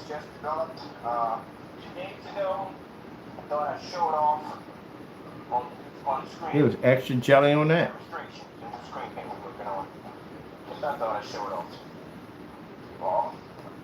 It's like this, and that's how you do it. I'm gonna share the video. Now look at it. Boom, look, right from the door. Right from the door. Y'all would get cooked in that courtroom. We got videos for days to back up everything we do. Y'all gonna get cooked. Cooked.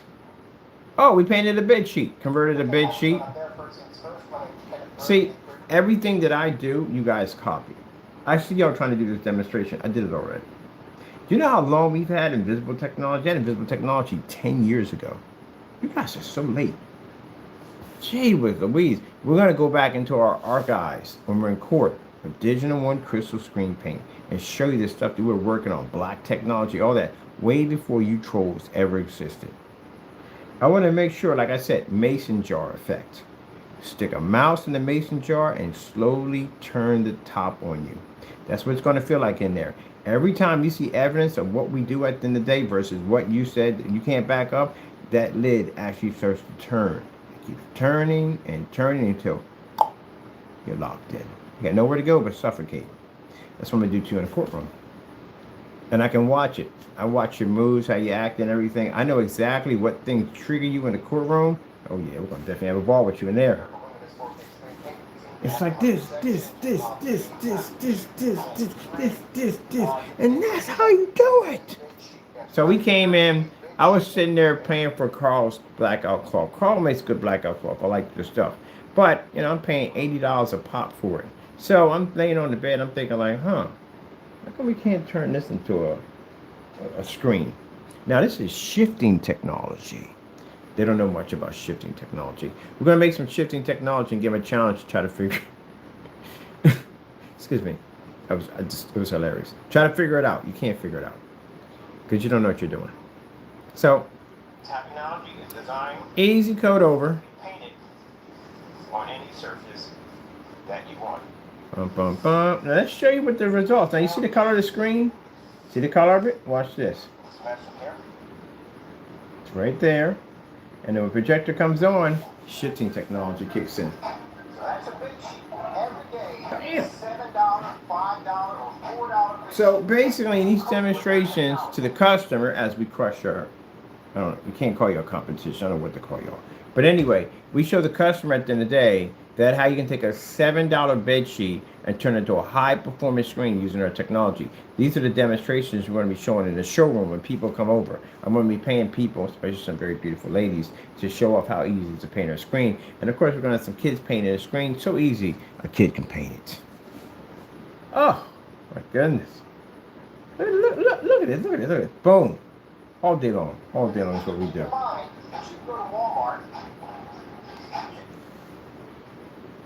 They say it's scared to death. Of course you're scared to death. That's why he sent us that email. You're scared. That shows fear.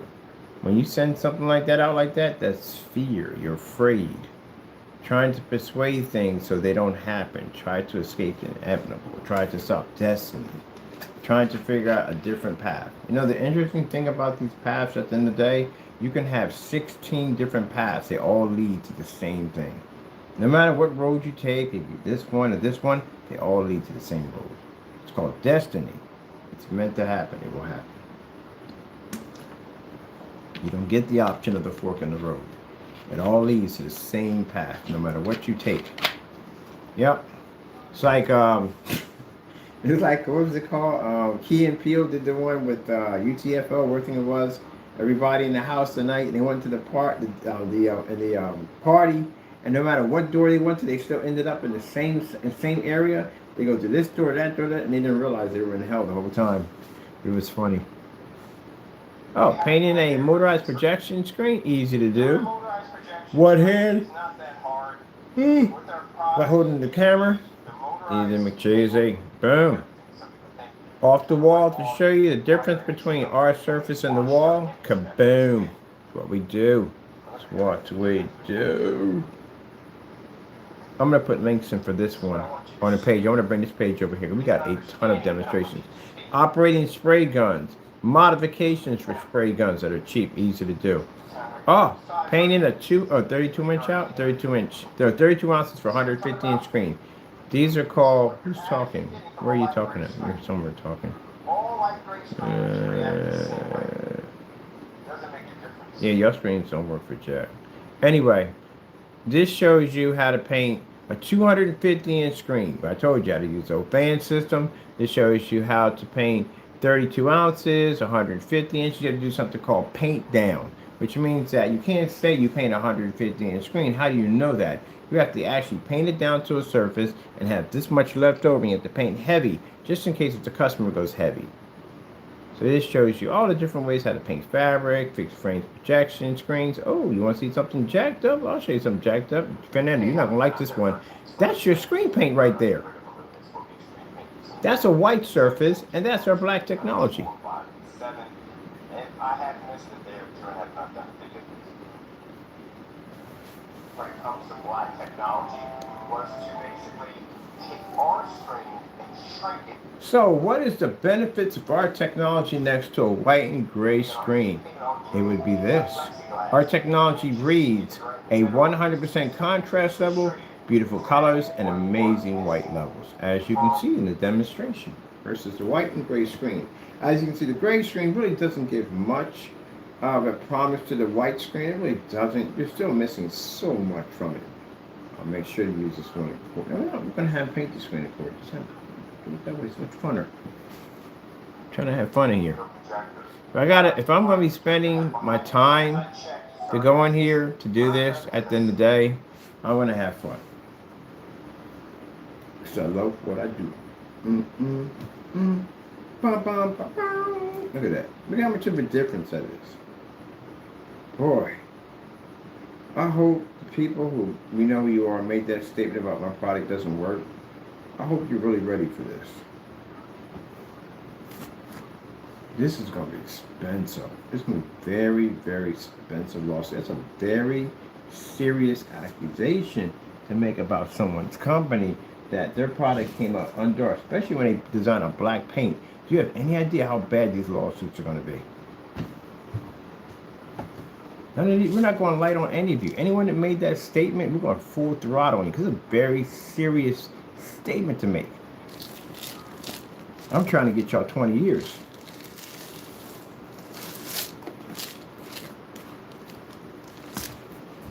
And then we got a bunch of you saying it. I'm looking for 20 years. I need the judge to use you as an example.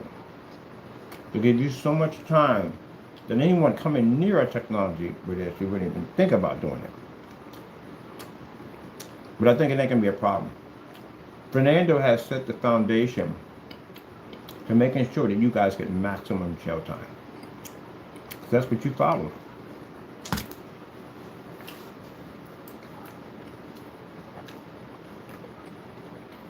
And first things first, when people put stuff in people's names, they don't put it in an email. They keep that secret. So now, as you told me an email, you put stuff in other people's names, the judges are going to know that you put stuff in other people's names. It ain't going to go well for them in that way. See, that's what I'm talking about. That's that idiotic, stupid nonsense at the end of the day. Most people do that. Will never mention. You will never hear it come out of their mouths. Of course, they'll find it either way. They're going to find out. Because again, paper trail. Unless you had that person name on that house forever, blah, blah, blah, blah, then that'd be it. But still, you can't pay for the house anyway because the lawsuits are so heavy, you can't even basically afford it. I mean, at the end of the day, once they levy banking accounts and all that stuff and everything, freeze your credit cards and take money out of your check and all that, you ain't going to have the money to pay for that house. You're going to lose either way.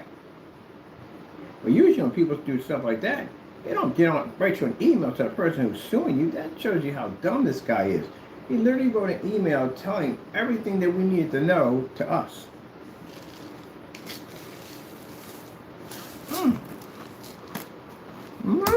Really?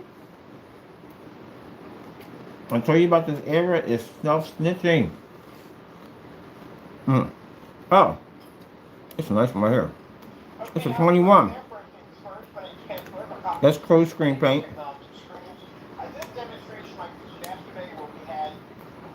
This is our technology, that's closed.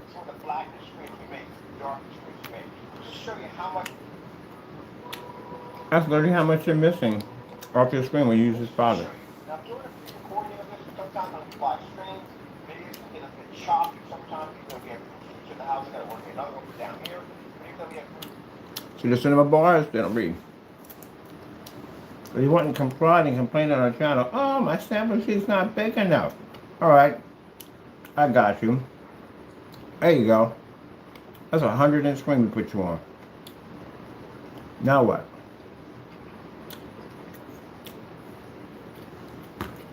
Still didn't work. It still didn't work. Oh, yeah, there's this. Why would you ever paint a spray screen paint to a motorized projection screen? That didn't go well at all, period. That's my favorite one right here. Right. For you naysayers out there, right? The ones in bases that the dumb nonsense about my stuff not working. Hey, you ready for it? Look at this, look. Outside, around 11 to 12 feet away, while 1,100 lumens. That's versus a white wall and a floodlight. Now, of course, contrast, white screens never got picked it up. And we've done this demonstration on a 12,000 to 1 versus a 600 to 1. On one side being black and one side being gray. I'll put all those demonstrations at the bottom. Now, if this depresses your day when Mr. Bird makes a statement, good. Good, it should. Because at least you know at the end of the day that it's coming. Dumbest thing you can tell yourself, we can't find you. That's the dumbest thing the devil will tell you. Oh, he can't find you, he'll never catch you. Oh, he's going to make sure we can catch you, but he needs you in jail, that's why. That's interesting about people who follow Satan. That he's the same one that'll get you in all this trouble. And then reassure you that no one's going to find you. That you're not going to end up in the system. You know he's going to put you in the system, right? Satan's whole thing is to get you put into the system. He's trying to make you as much trouble for you as you possibly can have. So he's going to tell you to do something stupid, which you're going to do. He's going to lie and tell you that no one will find you. You might as well do whatever you want to do, which you're going to do. And then he's going to turn around and make sure that you're caught somehow so you can go through the system and end up in a worse place than you've ever been in. So his chances are higher of getting you where he needs you to be at. All he got you guys followed everything he told you to do. So, this is something at the end of the day for you ones that still in doubt think that nothing's going to happen to you. It is, because you listen to the devil. And the devil is going to make sure it happens to you because he wants to get rid of you. That's what you're dealing with. You invited an enemy into your home. You listen to an enemy, you invited the enemy into your home who only had one goal and one goal only, get rid of you. Can't touch us, he knows we're Christians. He knows what I am at the end of the day. He knows I'm a Christian, you know he can't touch me. But he knows he can touch you and you're listening to him. I'm not listening to him. When he comes to me and tells me to do something like, nah, I ain't get involved. Now you crazy? Didn't I follow you before? End up getting a whole bunch of time, almost end up in jail and lose my life and all that. Like, nah, I'm gonna get away from Satan. But you guys listen to him. So if you think at the end of the day that no one's gonna find you, no one's gonna figure it out, whatever, I tell you something right now, the demon that you listened to that told you to do all that stuff, he's gonna make sure 100% you are found. He ain't doing us any favors. He's trying to get rid of you. Just like he made sure they found me when I got in trouble. I'm going to do my pre-records on my 235.1. But to you naysayers at the end of the day thought I was a noob at the end of the day and I didn't do much demonstrations and I can't back my stuff up. Please. Please. My goodness, man. Look at all different types of stuff we got, man. Ugh. All right. I'm going to bounce out of here. I'm going back to my other page over here. I'm working on my new marketplace. And I had to upgrade for the other market. I did it. Let me put it right here. I did what I do. Panic is definitely the word for it. Get yourself a paper bag. Breathe slowly. When you get in court, you're going to panic. I see it all the time. They panic. They get in court. They can't breathe. Breathe slowly. Because at the end of the day, if you end up in the hospital, you're still going to stand trial. That ain't going to escape, let you pass off. If you pass off, God forbid you don't. But if you do pass off, then that means that they're just going to go to the next person. That's all. But if you don't, they're just going to bring you back in when you're ready. You'll go and see the doctor. They're going to handcuff you to that freaking bed. There you are. You might just jump. And if you just leave, it's for the criminal charges, not for lawsuits. Lawsuits, I'm sure just going to take your stuff. That's all. I don't mean jack. Let me see. I want to go back to my. Then you just put this cord up just in case if we don't lose it. I need to get 2 videos of the widescreen. What time we got? We can get that when we come back in, to tell you the truth, honestly. I'm in a rush to get that right now. I can do that when I come back in and upload that. That's all. I'll do those when I come back in. All right, people, got to go. I got a bunch of phone calls to make. I got to call this clerk at the courtroom and some other stuff I got to do, and contact these people at the post office for the rest of these guys, get them all added in there. Oh yeah. I got some new stuff on them I got to put in there. Keep telling you at the end of the day, stop posting stuff on your channel. You think we don't know your real YouTube channel? I know your real YouTube channel. Come on, stop it. Stop doing dumb stuff. The minute you come with a fake account, they find you your real one.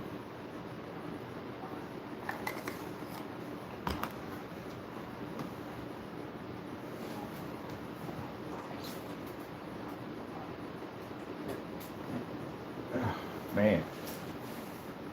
Whew. Oh yeah, we gotta be out of here. We got stuff to do today. We got stuff to do. We got places to go. Oh, I got my business cards on. I got the new business cards. I just ordered them. The new one, they see through. I finally found a company that has see-through business cards that are digital because I need them for the ad tech. Like bam, get the ad tech. Bam, bam, bam, bam, bam, bam.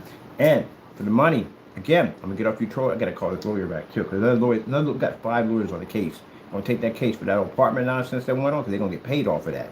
It's open and shut. But anyway, I'm going to get myself a nice showroom. I got this showroom looking at. A showroom where people can buy our stuff and huge, massive windows. That's where we're going to put this giant ad tech screen in. Sorry, ad tech. Not ad tech, Apex. I'm in the Apex game right there. Yep. So, even if you people online say, well, no, Mr. Bird, we don't want to, it doesn't make a difference. You know, we're outside the rim now at the end of the day. You can sit there and say on YouTube, you don't want to support. I don't make nothing. I'm getting storefronts. At the end of the day, I'm branching out. And you know, I'll be in your state pretty soon with my technology. I'm planning to branch out. So with that being said, you know, it really don't make a difference. I'm either here or there. That's like me going at the end of the day, talking to the screen debate and talking about, well, this, that, and the other. Technically, he don't care. Because on the day, he made it. He got his making his money. It's good, so forth. I wouldn't be bothered by it either, to tell you the truth. Honestly. That's the same thing over here. Y'all think y'all putting a dent in something? I ain't doing jack at all, period. You're on YouTube crying and whining about my work, and I'm walking into a storefront showing ad tech push through glass. Yeah, right. You're not doing jack at the end of the day. And we find your video, you know what's going to happen after that. I think right now some of y'all got that confidence level that nothing's going to happen. Fernando literally cried in an email and was scared to death. That's an email trying to use threatening tactics, but also scared at the same time. To try to tell me at the end of the day that he's untouchable, good luck finding me, because I don't have any papers. Aliens don't have papers. Yes, they do have papers. They have papers. A lot of them have papers at the end of the day. You just don't have them. But I don't have papers, and I don't exist in the U.S. If that doesn't say that I'm undocumented, I don't know what doesn't. So clearly try to tell me at the end of the day that, yeah, you know, I don't believe in this, I don't believe in your copyrights. Well, challenge you in court on the copyrights. I have no problem with that. Judge will look at my paperwork, and you'll be in the same boat like you were the last time.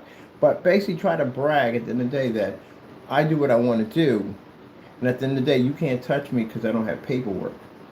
You literally just stated what we said you were doing a long time ago, that you didn't have documents. 9 months ago we had this conversation.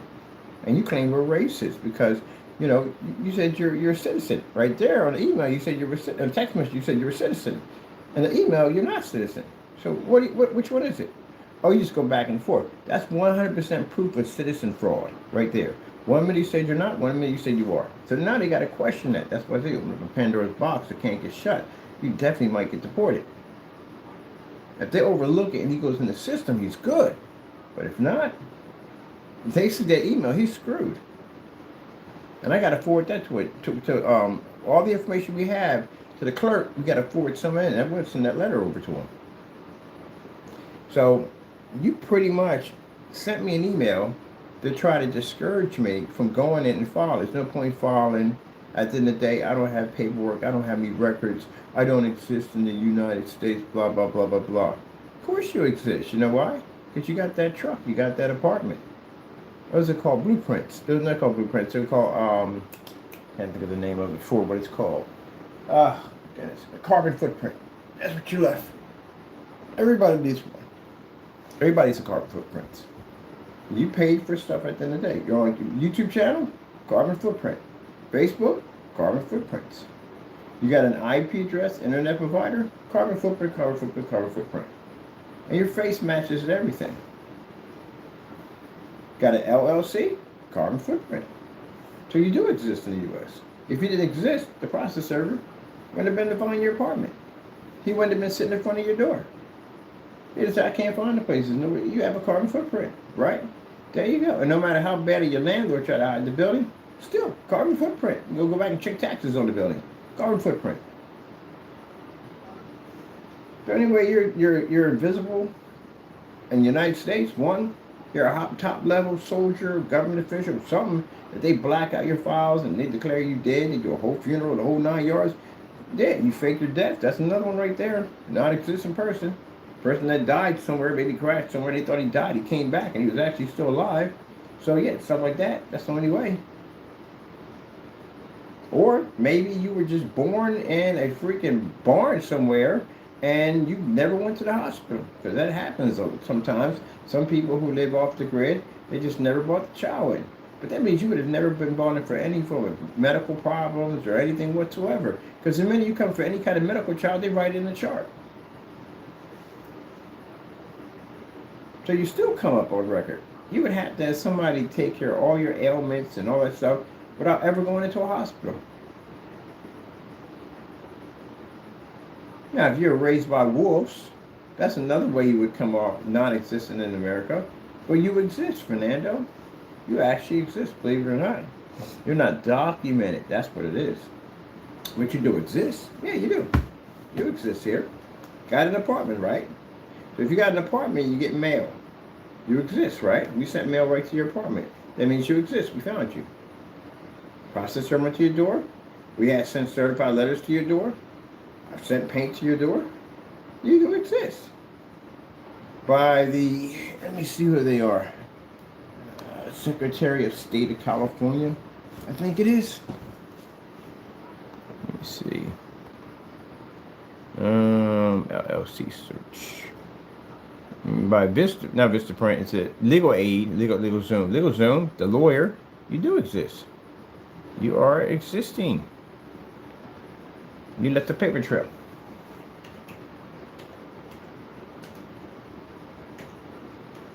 Non-existing. Just do that. What do you think? He's a spy or something? I don't know.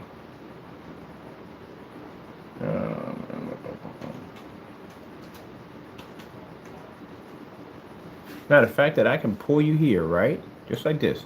I can pull you. That means you exist in the United States. That means there's a record of you here in the United States. That's what that stands for. See this right here? That means, see right here? California Secretary of State. That means you are existing in the U.S. Address, right here. And the documents, we have right here. Let's pull the full document. Full document, history of document. Where's the download for this downloaded document? Here, I gotta read this recorded anyway. I need this.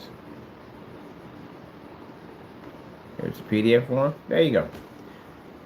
Secretary of State of California, Office of Secretary of State, CA Limited Liability Company. You do exist. There's your information right there.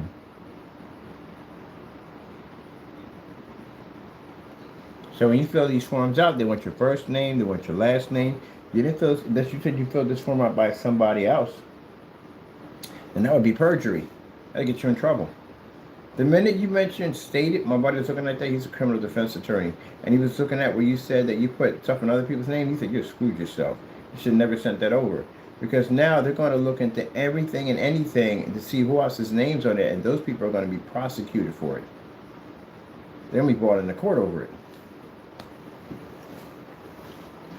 So yeah, they're gonna dig through all that now. You didn't started a witch hunt. They're gonna dig through all that now. If you had never said anything, they would have never looked into it. But because you said it now, they gotta look through all that stuff now. See right here, by signing and affirming under a penalty of perjury that the information herein is true and connects, and that I am authorized by California law to sign. That is the statement you just signed right there too when you put your name in there. This is also too, the lawyer had to sign their name in here too also, which means that if they're found you guilty of this, this person can exonerate itself from this to begin with because you lied when you filled out this form. This form is documented. You know how serious an LLC is? An LLC is a very, very serious document, and your name and address is attached to one of these things. So no, you're not a person that can't be found. The fact that, again, he said, good luck in finding a process server to find me. Oh my goodness. I'm like, did we not do this one already? Did we literally not have a process server go to his freaking apartment and serve this guy? Whew, the email's hilarious. Go ahead. It's just unbelievable. We'll see you in court, Fernando. I'm tired of talking about this. I can't wait to get you in court. Take 12 G's out of your pocket. And then when I get you in the lockup, you can't go anywhere. I'm going to hit you for another $150,000. That's what the next lawsuit's going to be. $150,000. I'll hit you with that one next. Oh.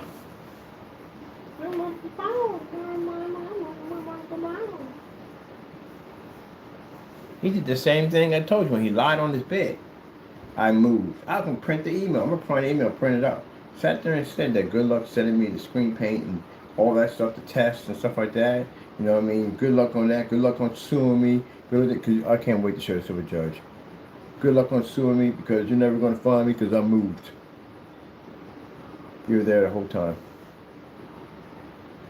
Same thing in that email you sent out. Good luck on this and so and so. Because I'm not a citizen at the end of the day, and you'll never find me because I don't exist in the U.S.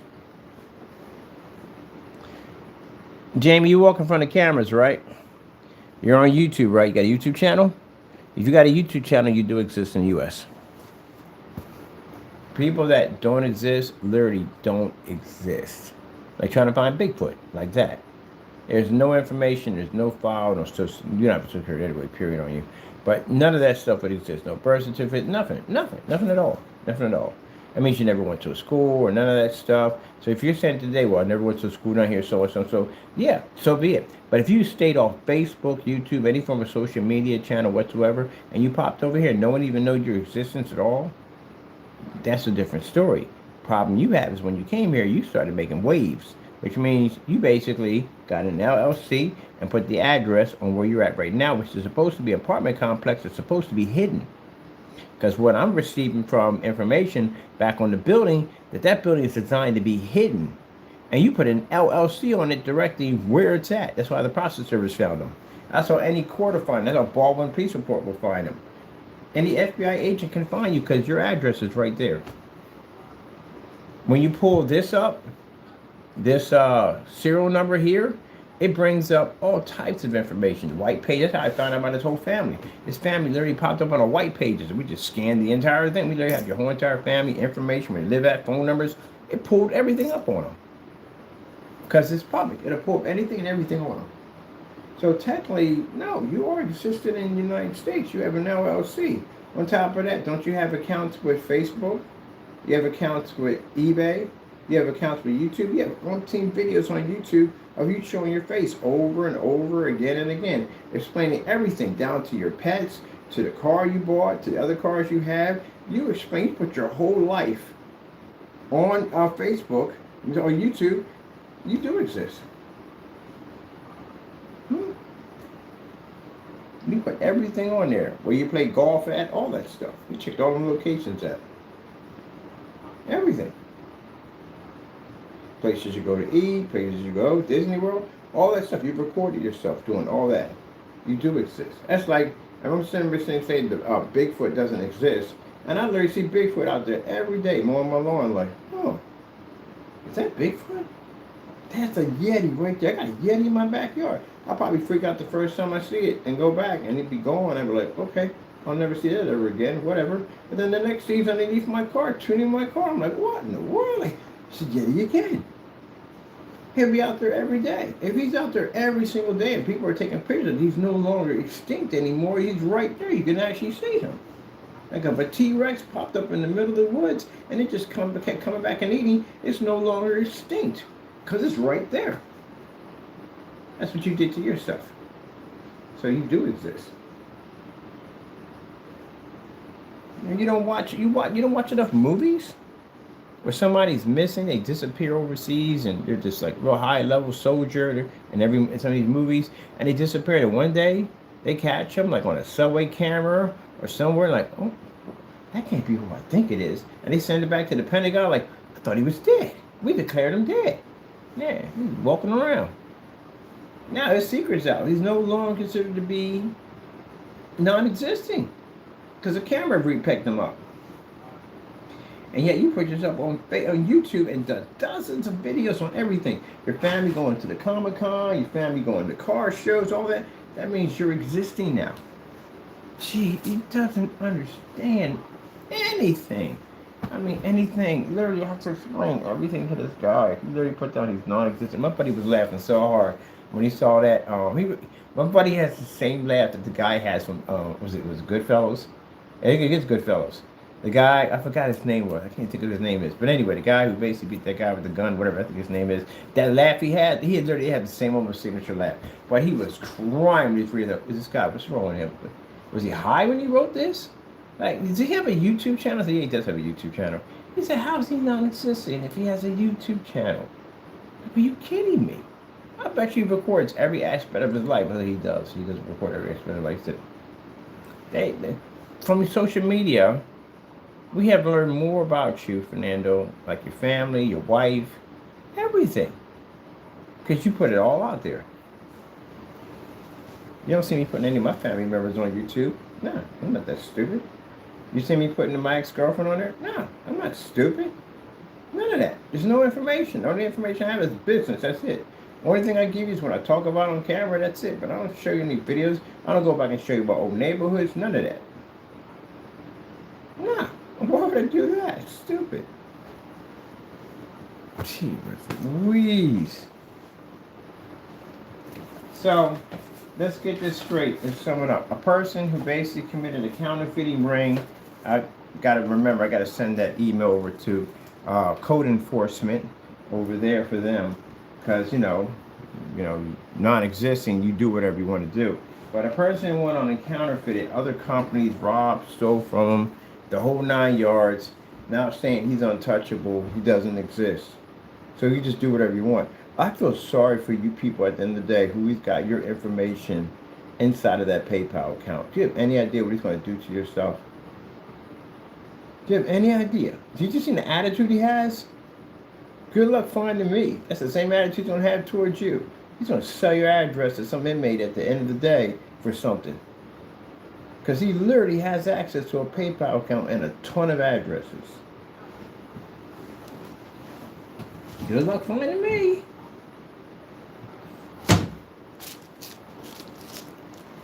Oh, man. Y'all screwed. Well, y'all followed him. You get what you deserve. Man.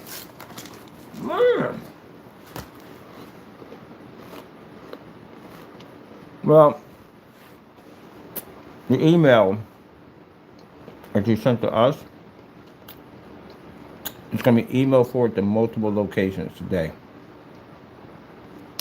We just attached to it. Also showing the counterfeiting that you were doing in the apartment. And 3 links are going out. One here for the state of California Office of Secretary of State. Your email where you brag about you don't have paperwork and how you state at the end of the day that you're non-existent in the U.S. You can do whatever you want. And we have it there. Let's do it there. That right there. Address that and email. Yeah, so it's this right here. The email and counterfeiting ring is running.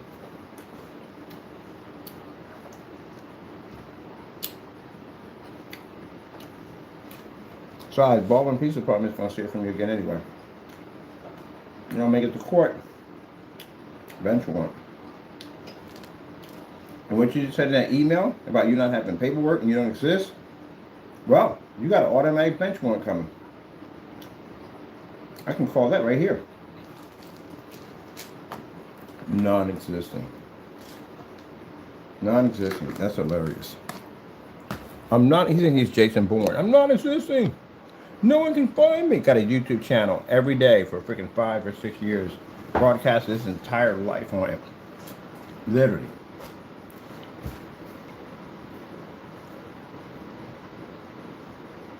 Look. Crow's in here still crying right now. Look, he's still his son in the emails crying. Jamie, it ain't gonna help you, man. You just want, look, you're angry. The days are coming up and you're angry and you're mad. That's all you are.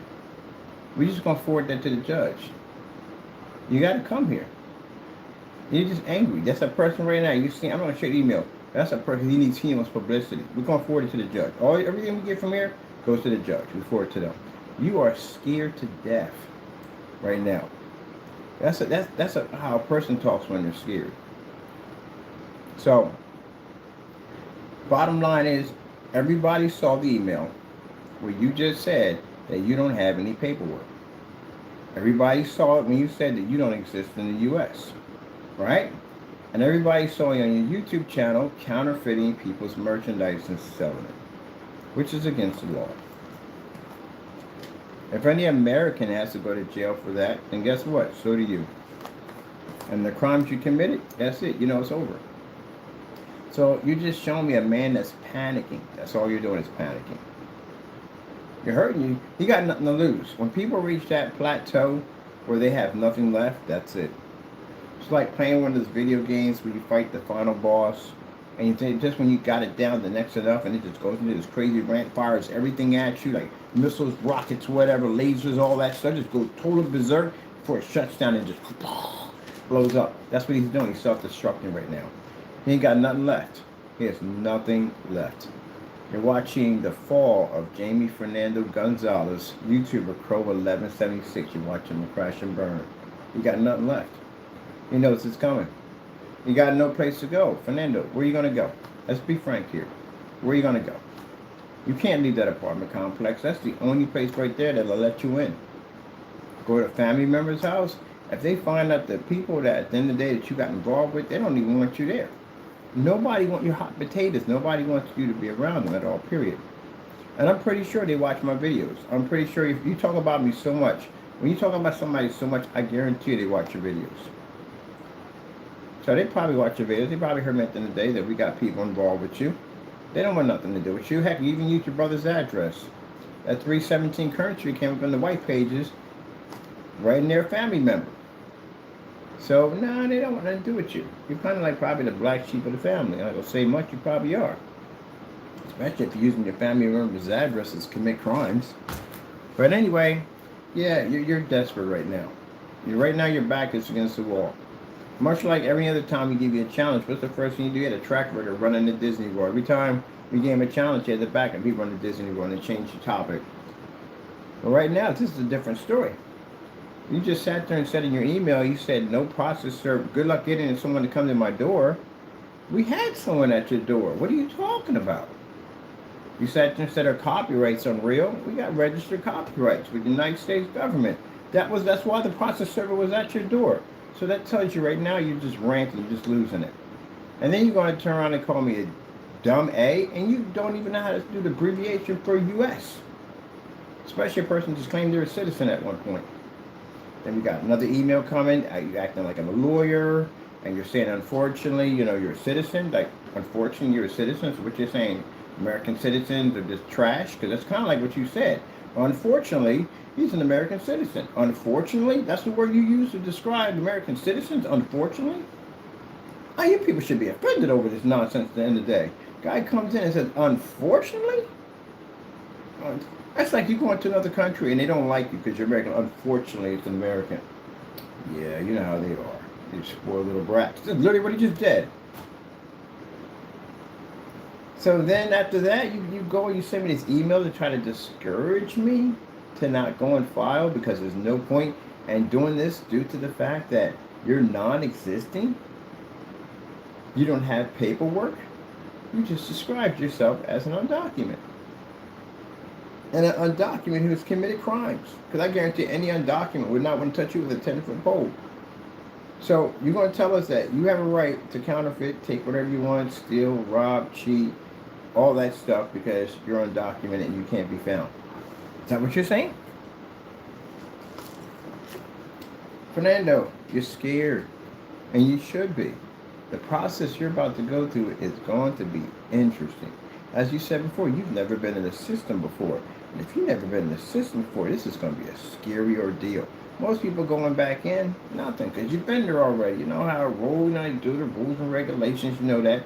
When you first go in, you have to learn the rules and regulations. And those rules and regulations can mean the difference of you seeing tomorrow. That's how serious these things are.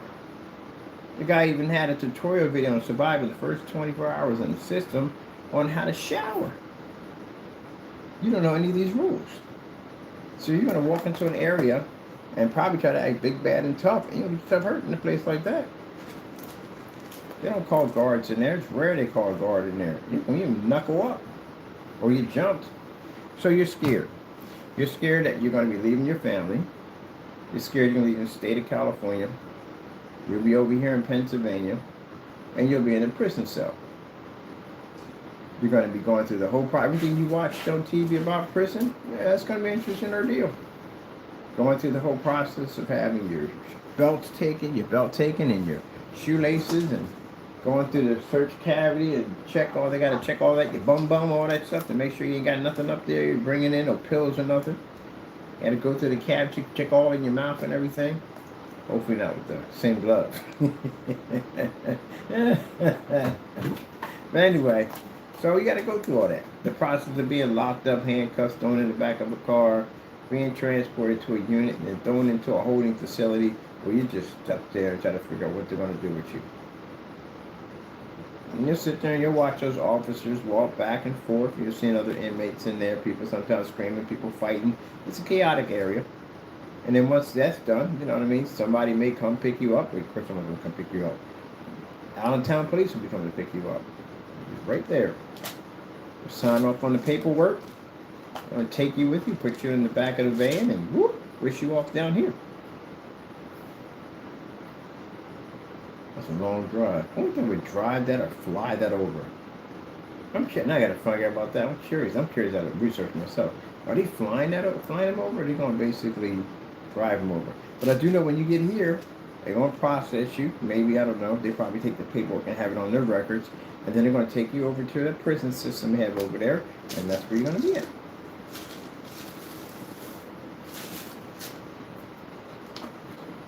For sure. Now, you can come to Pennsylvania and fight it. But you can't. You just told everybody in the email you don't have paperwork. Which means you can't go through TSA. In a court case like that, you have to fly down. It's the same day you have to be there. So, since we all read in the email, you said good luck finding you. You don't have paperwork. And we all know where you're at, Fernando. Everybody knows where you're at. So, with that being the case, we can find you. We'll have a process to at your door. What you want to figure out is that how to get here to A to B. And when you do get here, you can have you arrested. You're within jurisdiction to get you. Either way, you're going to end up in that spot. Fernando, I believe with all your life, you have been this person. A person who is basically get over on people, rip off people, steal, rob, lie, cheat. You've been this person. Now, karma has caught up to you. Or, better yet, better than karma, I agree with that too much. God has caught up to you. God saw every evil thing you've done. Now it's time to pay. So, you don't show up for the lawsuit? We don't care. You're going to say nothing under your name. Those objects you have in your apartment are not under your name. They're just objects. They're going to take that regardless. It don't make a difference. They're going to try to seize the vehicle, but they're going to find out that the vehicle is under somebody else's name, and that's going to bring up on the report. But that's going to be a problem because they're going to find whoever's name is sitting on that vehicle, and they're going to be in trouble when the criminal charges kick in. Because we're definitely going to find it in there when the process server hands over that information to us. You don't own a house, so that wouldn't be in your name. As for the lease for your apartment, that's completely useless. Why would we sue for your apartment? We could take the entire building of the landlord's negligence of having you in the unit to begin with. So we'd just go after the building on that one. So what else would you have? Would it be in your name? Or somebody else's name? What else? Nothing else. You got any CDs, any stock in it? No, you don't have any of that because you need ID and identification for all that. So I don't know what that stands for right there. It's just completely stupid.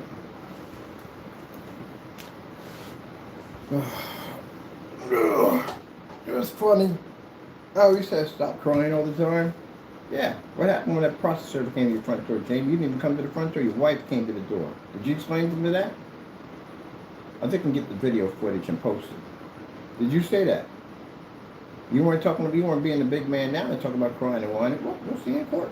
You're crying right now. Look at me. He's sitting there just upset and angry, and just because you know your time ran out. No way to swindle. No way to get out of it. I'm gonna come back here with my receipt as soon as I meet with them on Monday. Get everything together because your case has to be handled different because you have a lot of criminal charges in there. Now those 31 counts that are sitting over there, you have to be processed for each one of them. And you're scared to death because you don't know when they're coming. So, just so you don't make some dumb videos and incriminate yourself, because we do show you to all this that goes to the judge. Once the paperwork's done, you understand, listen, once the paperwork is done, we have 12 to 30 days before it hits a judge. It takes time to process the paperwork. Once the paperwork hits the judge, this is going to be a lawsuit because you never mentioned anything about criminal in that email. You got criminal coming to you too also besides the lawsuit. That's not the only one. Now, once the lawsuit goes through, we're going to meet when everything goes to the judge. You're going to tell us to pay for a process server. The same fellow that came to your non-existent apartment as you claim is going to basically either serve your wife or serve you or anyone in the apartment over the age of 18. If we can't reach you out in about a week, because you can't leave the house, by the way, make sure you stay in there. We'll post it to your front door and take a picture. I will get one to send it to the judge and let them know that you did receive the court notice. Once you have the court notice, you got 30 days. 30 days to apply back. If you don't apply back in 30 days, you go into default judgment, which means you will lose the claim.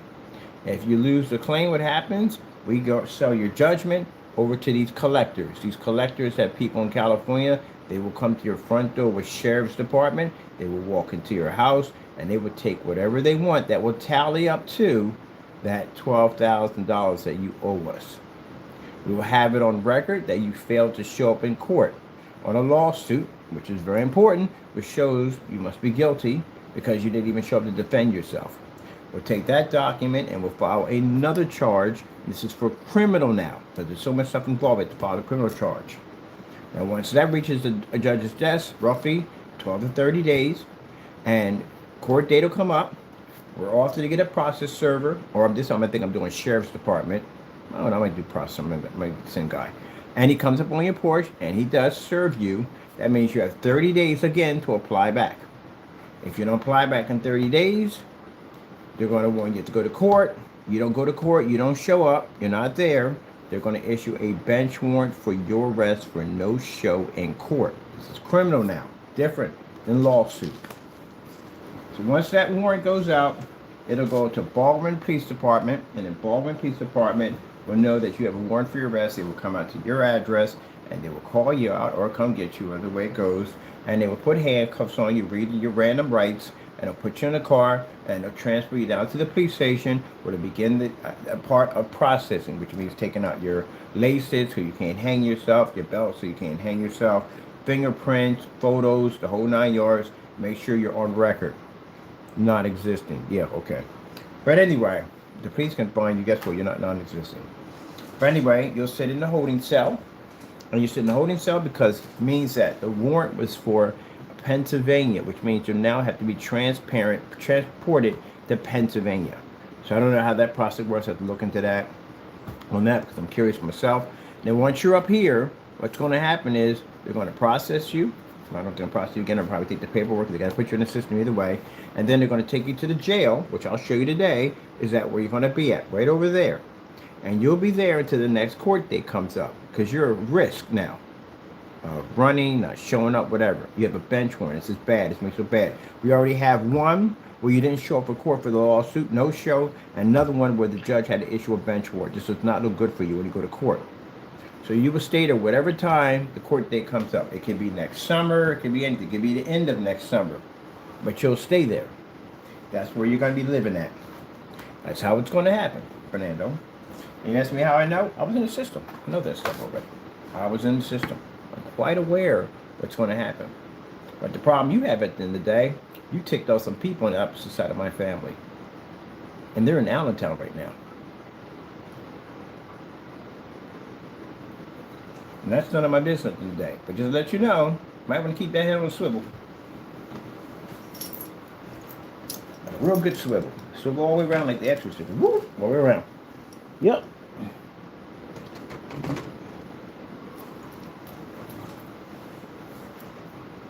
And will you ever see what they look like? Oh, heck no. They don't operate like that. They have people. They watch, they know, they observe, but they have people. Those people possess them. So you never know who they are. They're interesting. Yep. Ain't doing that in no family reunion. We know what the freak you look like your family. But other than that, yep. How do you know us? Yeah, there's some crazy stuff, man. I'm not even gonna tell you half this stuff. The reason why I don't hang around them at the end of the day. They family. I love them. Always will. But they just do what they do. And unfortunately, you called them out. That's like the equivalent of you, Fernando, how bad it's going to be. It's like you soaking your head in honey and sticking it in a hornet's nest. Like wearing a hornet's nest, entire beehive as a hat. That's what you woke up. You don't talk about certain people online at the end of the day. You really don't. All right, you got an answer for that one. That's none of my business. So I do expect, and I hate to say it this way, and I hope it doesn't. I hope they leave it alone. I hope they, whatever, so-and-so. I hope they go on a different path at the end of the day. They're brutal. Very brutal. When they do stuff in a way to make a statement. That's not the type of person you want to play around with. And it's a good chance that when I see you back in court, there will be some altering change. And that's why you're scared. Because you went out and did all this stuff to yourself. Of course you're scared. You know why you're scared, Jamie? Because I was scared. I was scared to death. I was scared to death because of the situation that nobody wants to spend that kind of time in jail. Not in a place like that. And then these people around you walking back in the courtrooms and the lawyers and all that stuff and the judge and stuff. These people are deciding your fate at the end of the day. They make decisions whether you can be free and walk outside and enjoy the sunlight and the rain and have a nice hot dog at the end of the day and see your family. They decide your fate. You're scared to death. I know, because I can tell how you're feeling. This is just you at the end of the day just ranting because you're upset. You're no way to control your emotions right now. Average person in your situation would have never contacted us, ever. Because that's more evidence. You want the judge to see less of that than the day. Not more of it. I'm getting ready. I gotta leave out the door for something. Well, as I can see, you follow Satan to the end. You keep saying deleting videos. Jamie, we got videos right now. I just shot a video that got like, what, 400 or 500 on it, where people came in and saw your email. Well, you sat there and stated. It's right there. Here. You want a recap? Here, I'm gonna give you a recap. This is your email. We're in the account right now. For those you haven't seen it, this is Fernando's email. Right here. See where it says Crow? Click on here. That's his email. Right there. Right? Okay. Okay. This right here, where it says, hey, do me a favor. Don't delete the videos once you stop crying. Just leave them up. Don't be scared. One other thing. You said, he can't write for Jack. You say I'm an illegal alien. Correct. That I'm here, that I'm here not legally. So how are you going to serve a person that has no record and doesn't exist in the United States? You just literally said that you're a legal alien, right? You just said you're undocumented. But Fernando, we had a process server go to your door. So the same way, you know how we're going to serve you? The same way we served you the first time. And we're going to serve you the second time the same way. And the third time, we have a process server go to your apartment. Oh, good gracious. And he goes into the rant. And on top of that, U.S., again, that's not us. You have doesn't exist in the us. Because the periods is missing. That's us in capital. So that's what you're really saying right there. Doesn't exist in the us. It's supposed to be U.S.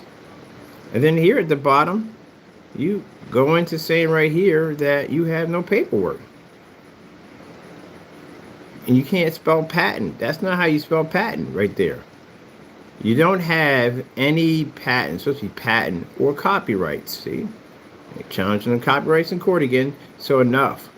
Plus, again, illegal aliens don't have papers. I don't exist in the U.S. But you're going to call me a dumbass, but you can't do the abbreviation for United States. Yeah, right there. So you just told me, everybody on YouTube, the world, that you're undocumented. And good luck trying to find you. But the funny thing about it is we did find you.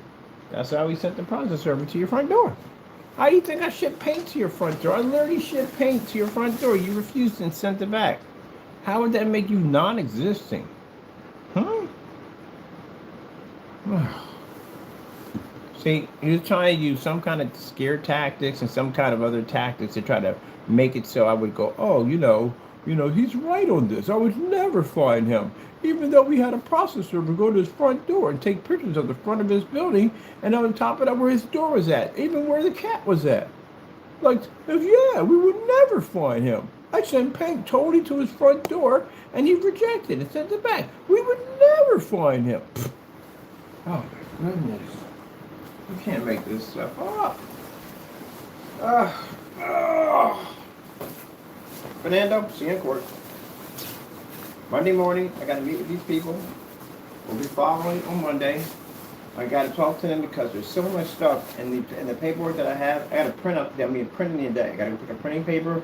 I got a ton of paper to print out. Jamie, the stuff we're printing out, you're about that thick. That thick on the stuff we have on you. I got to go over to contact FBI. I got to get your instant report over there.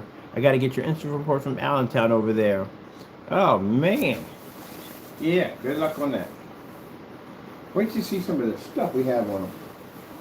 And then we got emails, we got text messages, we got phone calls, all types of stuff on them.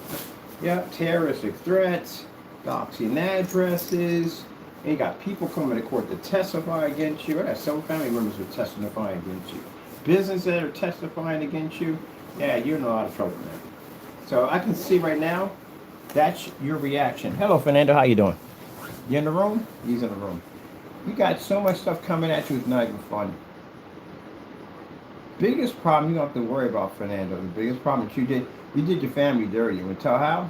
Because what you stated in that email about not having any papers and being non-existent in the U.S., if a judge looks into that, they're going to ask us, is he documented? Like, no, it's not. It's right there in the email. We had to file 5 different complaints with Homeland Security about him. They're going to issue for them to come pick you up. Now, when they're going to come issue to pick you up, they're going to give that document to them. and they get that document, they're going to go back to that apartment and get the rest. See, you don't care about nobody but yourself. Did you think when you moved in a place like that the landlord was giving you a break? He was helping you out? And what did you do with the help this guy did to you? You went out and you jeopardized everybody at that apartment. And then you're going to try and look at us like, oh, it's your fault because you had to report it. So let me get this straight, because you attacked my company, attacked my family, attacked my friends, made threats to us, and all that other crazy stuff you did, because we had to go in and defend ourselves and do things by the book. We're considered to be the bad guys? No. You should have came here and kept your mouth shut. That's what you should have did. You should have came here and kept your mouth shut. Bye, Fernando. You should have came here and kept your mouth shut. He don't like that when I talk to him like that. He ran and left the room. You know it's you. I got somebody in here tracking your IP right now, buddy boy. Every time you pop in here, you're being tracked. So you should have came here and shut your mouth. You just kept low key. That's what you should have did. Went out, worked hard, got a nice little job, worked hard, and then you should have basically started working on your citizenship since you've been here. How come you never applied for your citizenship when you got here?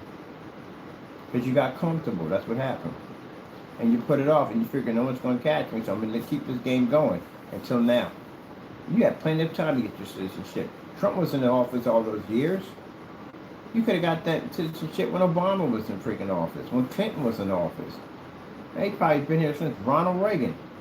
So you mean to tell me you have never gone down and got your citizenship done? Whose fault is that? Would that be my fault? Would that be anybody? That's your fault at the end of the day. So you could have got that paperwork locked in already. But nope, you didn't even do that.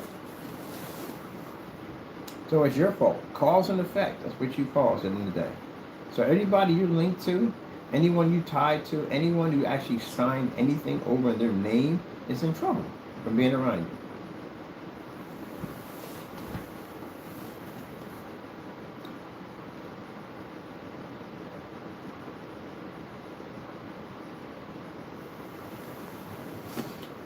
It's like helping and abetting an ex-con, someone who broke out and we're looking for them. That's pretty much what you did, because you don't have documents, so you can't be here without documents. And you're talking about all. He just spoke for all legal aliens. All legal aliens in the United States don't have papers. That's kind of what you said. No, Jamie. There are people here on work visa. There are people here on school visa. There are people here who have the green cards. There are people here who have passports. And with their passports, they were able to get their driver's license and stuff like that. There are people here on all types of stuff. If you get a school visa, you're here. I know plenty of people here on school visas and work visas. So they have paperwork. They have paperwork. And any alien that comes here, any alien that comes here at the end of the day, overseas, they can get your citizenship. And they definitely got paperwork. So what are you talking about at the end of the day? When you said that illegal aliens don't have paperwork, don't have papers. Are you saying all of them don't have papers? Y'all need to put this on blast. I will put you on blast on this sentence right here. Are you saying that all people from overseas that come here don't have papers, all of them? So what about the ones on work visa? What about the ones on school visa? What about them? They got paperwork. What are you talking about? You sound like an ICE agent when you said that. You literally sound like every Mexican. You sound like an ICE agent when you said that all of them. Where would you get that stereotype nonsense from? You sound like a straight ICE agent when you said that. Oh, they all don't have it. They all don't have it. Oh, I'm gonna put you on blast on this one. Definitely on that. Well, you sound like a straight ICE agent when he said that. You sure you ain't freaking, you ain't double like some kind of spy or something for him? Cause that sound like all of them don't have it. Where are you getting this from? I know plenty of people here. There's plenty of college kids right now on campus right now that got school visas. What are you talking about? He said all. Like all immigrants don't have it. No, it's just you and anybody else at the end of the day who don't have it. But at the end of the day, most people don't have it. They're not doing the dumb stuff you're doing at the end of the day. They're not going out there committing crimes like you're doing. They're trying to put as less of the spotlight on them as possible. Not Fernando. Fernando like, oh, give me spotlight. Wait, the spotlight. Give me all the spotlight. You want all the spotlight on. All of it. Even the spotlight way in the corner. You want that too. You want all of it on you. And you're non-existent. Oh yeah, I got time. I got time at 10 o'clock. I can put 30 minutes into this about talking about how he feels that all illegal aliens don't have any papers. I'm gonna go take a shot. We'll be back. We're gonna discuss this real quick. I gotta talk about this. I definitely have to talk about this. That's the dumbest thing I ever heard.